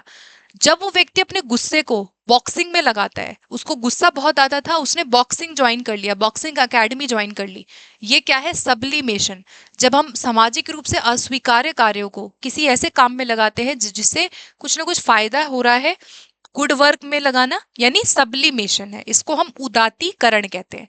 रैशनलाइजेशन क्या है, आप यहाँ पे लॉजिकल तर्क देते हैं, यानी बहाना बनाना, एक तरह से पेपर कठिन था बोल दिया, या अगर अंगूर नहीं मिले उसको तो उसने बोला अंगूर खट्टे हैं। अंगूर खट्टे हैं वाला जो एग्जाम्पल है वो यही है ना, कि किसी ना किसी बात को लॉजिकल तर्क देकर, लॉजिकल एक्सक्यूज देना। अगर अगर कोई चीज नहीं हो पाई तो हमने एक लॉजिकल तर्क दे दिया, हमने ऐसा तर्क दिया बड़ा लॉजिकल है। जैसे एग्जाम में मैं फेल हो गई, मैंने बोला क्वेश्चन पेपर ही मुश्किल था भाई, या एक बड़ा कॉमन फ्रेज हम बोलते हैं, out of the syllabus. Out of the syllabus आ गया भाई पेपर, ये बोलते थे हम पहले। आउट ऑफ द सिलेबस कुछ नहीं होता है, लेकिन हम कहते थे आउट ऑफ द सिलेबस था इसलिए मेरी गलती नहीं है, मतलब आउट ऑफ द सिलेबस है इसलिए नहीं हो पाया, है ना, अच्छे नंबर नहीं आए। यानी मैं क्या कर रही हूँ, बड़ा लॉजिकल सा तर्क दे रही हूँ, इसमें एक तर्क तर्क ऐसा है जो बड़ा लॉजिकल है।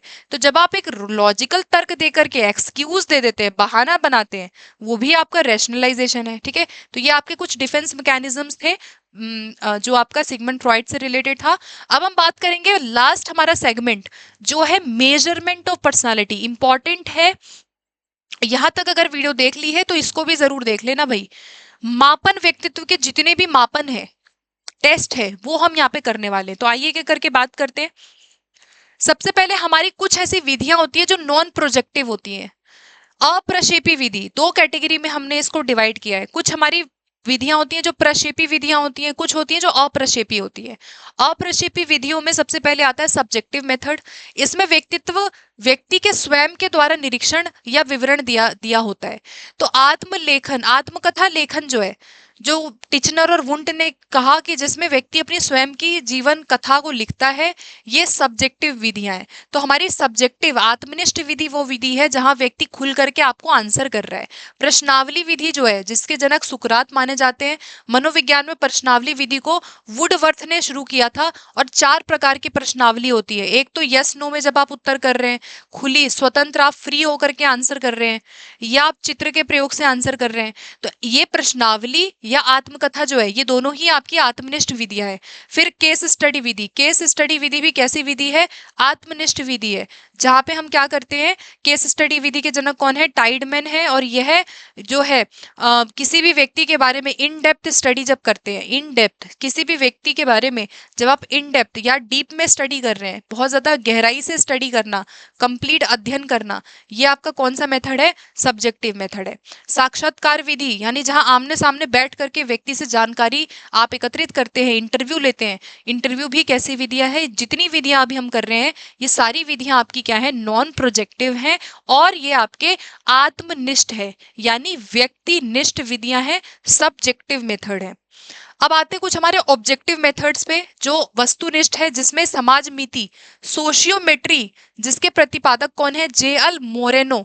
1934 में इन्होंने सामाजिक गुणों के मापन करने के लिए सोशियोमेट्री टेक्निक बताई। तो सोशियोमेट्री टेक्निक जो है, जहाँ पे समाज में आपका क्या रोल है, जैसे समाज में आप किसी के बारे में क्या सोचते हैं, कहाँ हम स्टैंड कर रहे हैं, तो समाज मीति तकनीक जो है, ये मोरेनो ने दिया, जो ऑब्जेक्टिव में आती है। निरीक्षण या अवलोकन, वॉटसन, निरीक्षण या अवलोकन बिहेवियरिज्म से आया है, वॉटसन ने दिया, ये भी क्या है? ऑब्जेक्टिव है। रेटिंग स्केल क्या है? जहां पे आप देखेंगे रेटिंग स्केल में रेट कर देते हैं किसी भी व्यक्ति के व्यवहार को, 1 2 3 4 5 स्केल में हम रेट करते हैं, ठीक है। और शारीरिक हाव भाव विधि, ये सब आपके ऑब्जेक्टिव मेथड है, ठीक है, जहां पे आपके आंसर जो है फिक्स होते हैं, फिक्स तरीके के आप आंसर करते हैं। या फिर जितने भी आप एमसीक्यू वाले टेस्ट देखते हैं, ट्रू फॉल्स देखते हैं, यस नो वाले जितने भी आप क्वेश्चन देखोगे, ये सब आपकी ऑब्जेक्टिव विधियां होती है, ठीक है। अब हम आगे बढ़ेंगे। फिर आती है projective method, very very important, यही सबसे इंपॉर्टेंट है जो पेपर में आता है। प्रोजेक्टिव मेथड्स वो मेथड्स हमारे होते हैं जो व्यक्ति के अचेतन मन में जितनी भी दमित इच्छाएं हैं, यानी अनकॉन्शियस माइंड को रीड करने के लिए, पढ़ने, उनके अनकॉन्शियस पर्सनालिटी को जांचने के लिए ये विधियां यूज होती हैं। यानी आपके ऐसे भावनाएं जो आप सामने से नहीं देख पा रही हूं मैं, यानी ये ऐसे व्यवहार को मापने के लिए यूज की जाती है ये प्रोजेक्टिव विधियां, जहां पे व्यवहार को मापना, सामने से बिहेवियर को मापना मुश्किल होता है। तो व्यक्ति की ऐसी इच्छाएं जो सामने से जाहिर नहीं होती हैं, या दबी हुई इच्छाएं हैं, अंदरूनी आंतरिक इच्छाएं हैं, उसके लिए प्रक्षेपी विधियों को यूज किया जाता है। तो इसमें सबसे पहली विधि क्या है? रोरशा का इंक ब्लॉट टेस्ट, इंपॉर्टेंट है, याद रखना। हरमन रोरशा ने सबसे पहला परीक्षण यहाँ पे, मतलब इंक ब्लॉट टेस्ट दिया था 1921 में। और इसमें कुल कार्ड की संख्या 10 थी, 5 काले और सफेद, 5 जो थे वो ब्लैक एंड व्हाइट थे, 2 रेड और ब्लैक थे, और 3 ऐसे थे जो कलर वाले पिक्चर थे। और ये जो पिक्चर है, इसको दिखा करके स्याही धब्बा परीक्षण भी इसको कहा जाता है। क्या कहा जाता है इसको? स्याही धब्बा परीक्षण भी कहा जाता है। तो स्याही धब्बा परीक्षण किसने दिया है? हरमन रोरशा ने। स्याही धब्बा परीक्षण किसने दिया है? हरमन रोरशा ने दिया है 1921 में, ठीक है। और यहाँ क्या किया जाता है कि ये स्याही वाले धब्बे वाले जो कार्ड है, टोटल कार्ड कितने होते हैं? 10 होते हैं। तो ये धब्बे वाले 10 कार्ड को दिखा करके व्यक्ति से कोई ना कोई जो भी क्लू है वो दिया जाता है, पूछा जाता है कि क्या दिख रहा है। अभी इसमें आपको क्या दिख रहा है? मुझसे पूछोगे, मुझे तो यहाँ पे एक डॉग दिख रहा है ना, ये एक डॉग जैसा दिख रहा है ना, और मुझे ये थोड़ा थोड़ा वुल्फ जैसा भी दिख रहा है। तो आपको ये कुछ और दिख रहा होगा, आपको बटरफ्लाई दिख सकता है। यानी ये कैसा टेस्ट है? रोरशा का स्याही धब्बा परीक्षण, जिसमें हम व्यक्ति को धब्बा जो चित्र है, कार्ड है, वो दिखा करके पूछते हैं कि उसको क्या दिखाई दे रहा है, और फिर उसके बाद उसकी पर्सनालिटी को मापा जाता है। दूसरा है प्रासंगिक अंतर्बोध परीक्षण। थीमेटिक एप्रिसेप्शन टेस्ट, प्रासंगिक अंतर्बोध परीक्षण, जो मॉर्गन मुर्रे ने बनाया। किसने बनाया? Morgan Murray. मॉर्गन व मुर्रे ने मिलकर के 1935 में इस टेस्ट को दिया। कुल कार्ड की संख्या कितनी है? 31 है। ये भी कैसी विधि है? प्रक्षेपी विधि है। यहाँ पे भी व्यक्ति की उन इच्छाओं को जानने का कोशिश किया जा रहा है जो सामने से नहीं दिख रही है। तो कुल कार्ड 31 होते हैं। 30 कार्ड ऐसे होते हैं जो पिक्चर वाले होते हैं, एक कार्ड सादा होता है, 10 कार्ड पुरुष के लिए, 10 कार्ड यहाँ महिला के लिए और 10 कार्ड दोनों के लिए किया जाता है। याद रखना है 31 कार्ड की संख्या है। 30 कार्ड होते हैं चित्र वाले, कलर चित्र जिसमें बना हो, एक कार्ड ब्लैंक होता है। 10 मेल, 10 फीमेल और 10 दोनों के लिए होता है। अब यहाँ क्या किया जाता है कि जो भी यहाँ पर ये पिक्चर है, ये पिक्चर को दिखा करके व्यक्ति को कहानी बनानी होती है, कोई ना कोई कहानी, कोई ना कोई स्टोरी बनानी होती है कि अब आप इस पिक्चर को देखिए और आप बताइए कि आपको इसमें क्या दिख रहा है। मतलब क्या दिख रहा है नहीं, बेसिकली आपको कहानी बनानी है कि मैं बोलूं कि यहाँ पे एक लड़का है जो कि बड़ा ही उदास बैठा हुआ है, फिर आप कहानी बनाते हो। तो ये क्या है? प्रासंगिक विषय अंतर्बोध परीक्षण, मॉर्गन मुर्रे 1935 में दिया और चित्र को दिखा के कहानी को बनानी होती है।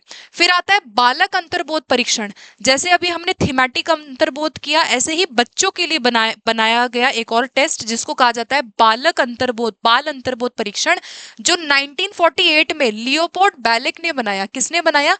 1948 में लियोपोल्ड बैलेक ने इस टेस्ट को बनाया था। 10 कार्ड यहाँ पे थे, कार्ड की संख्या याद रखनी है, और 3 से 10 साल के बच्चों के लिए बनाया गया था इस टेस्ट को। और कार्ड पर यहाँ जानवर और पशु पक्षियों के चित्र थे, यानी लोगों के चित्र की जगह पर जानवर और पशु पक्षियों के चित्रों को यूज किया गया था। टोटल कार्ड की संख्या कितनी थी? 10 थी।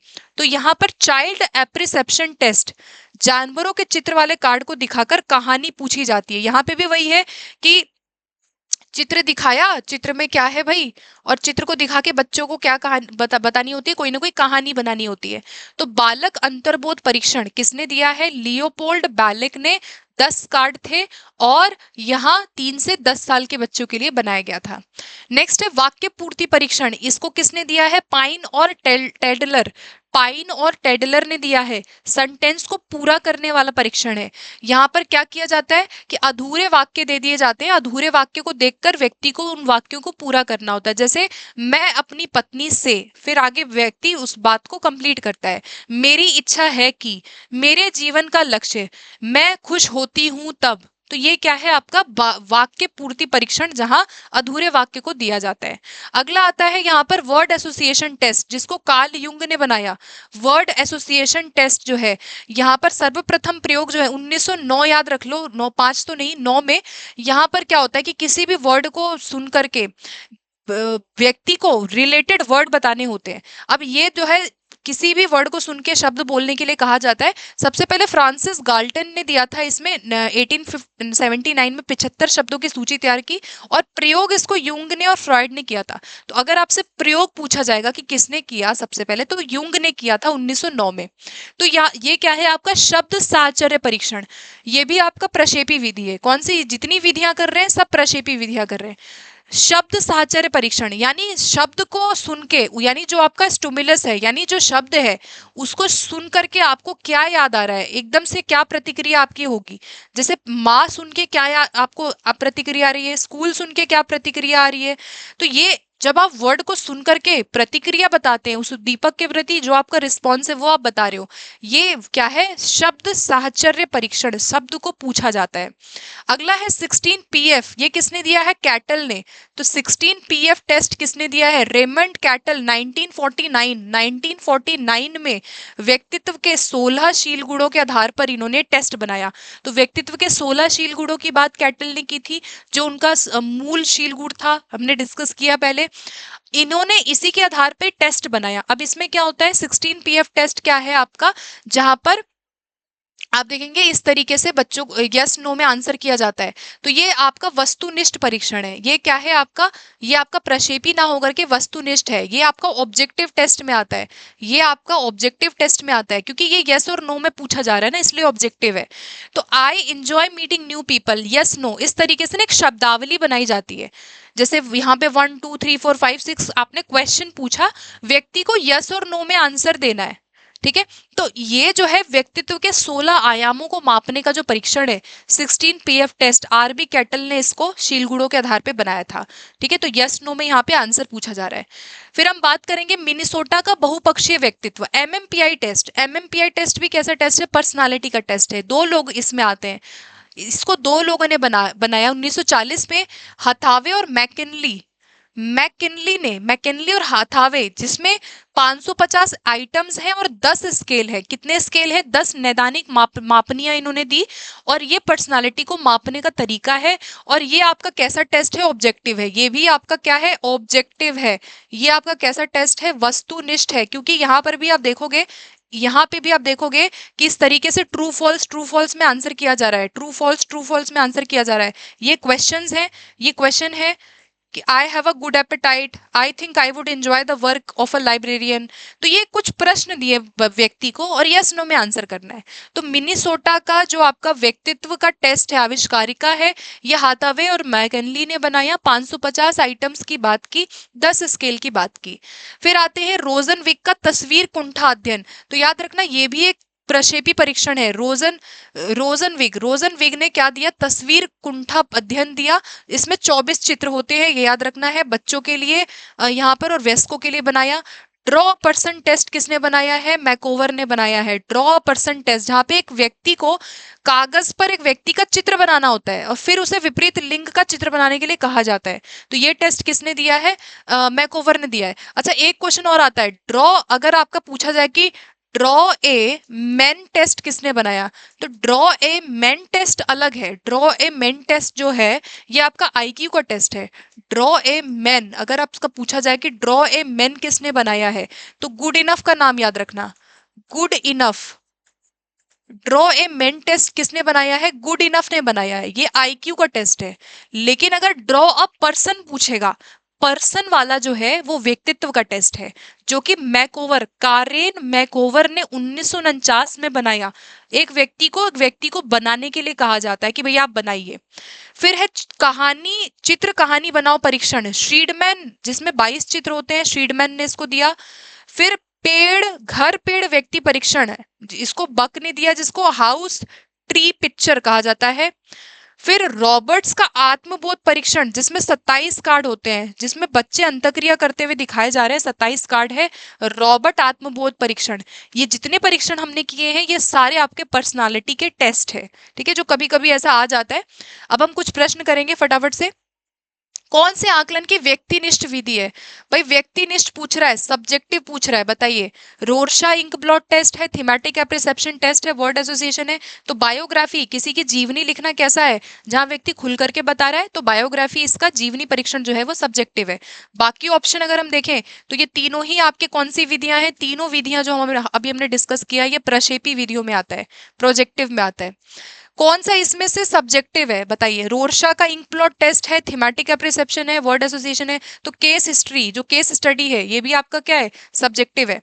अगला देखेंगे, ड्रॉ ए पर्सन टेस्ट के प्रतिपादक कौन है, तो ड्रॉ ए पर्सन पूछेगा तो मैकोवर का नाम याद रखना है। और अगर ड्रॉ ए मैन पूछेगा, ड्रॉ ए मैन टेस्ट किसने दिया है, तो गुड इनफ का नाम याद रखना है, जो कि आईक्यू का है। गुड इनफ ने क्या दिया, आईक्यू वाला दिया है। ठीक है, सेम ही है बट आईक्यू में गुड इनफ ने दिया है। फिर 27 कार्डों का उपयोग करता है, कौन सा प्रशिक्षण है जहां अंतक्रिया को मापने के लिए 27 कार्ड का उपयोग किया जाता है, तो यहाँ पर 27 कार्ड का यूज किसने किया, रॉबर्ट्स का आत्मबोध परीक्षण। क्या होगा, रॉबर्ट्स का आत्मबोध परीक्षण।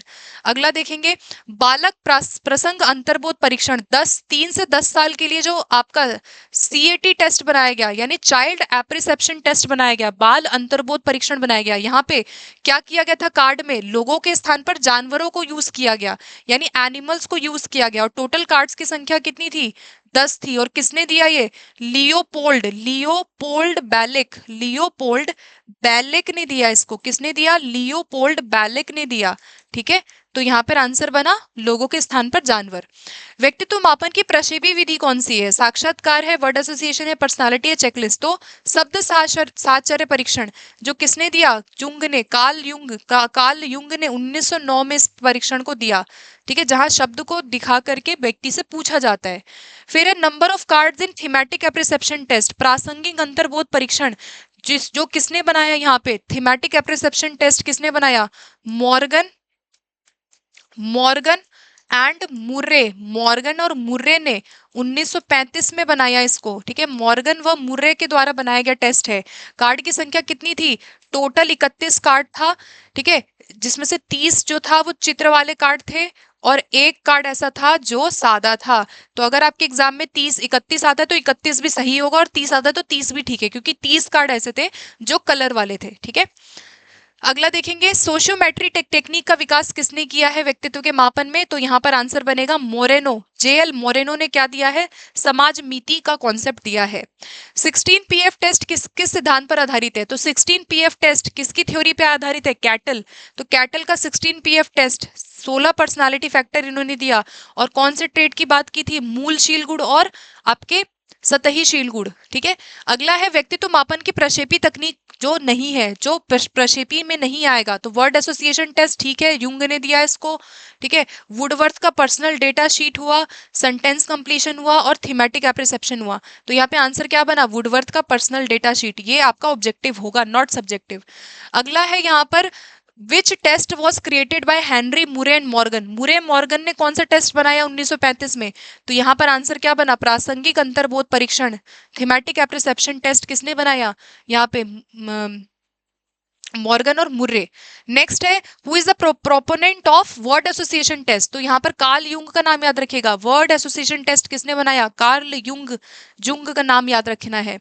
एमएमपीआई में कितने आइटम होते हैं? एमएमपीआई में कितने आइटम थे? 550 आइटम थे। और किसने दिया ये टेस्ट? हाथावे व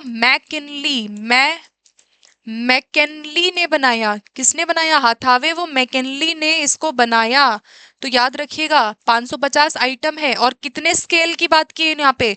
how many scales were there? तो 10 स्केल, 10 स्केल पे इस परीक्षण को बनाया, पर्सनालिटी टेस्ट को। फिर है रोरशा इंक ब्लॉट टेस्ट। कौन सा टेस्ट है यहाँ पे? तो रोरशा इंक ब्लॉट टेस्ट कैसा टेस्ट है? जो कब बनाया गया? प्रक्षेपी तकनीक है। और इसको किसने बनाया? हरमन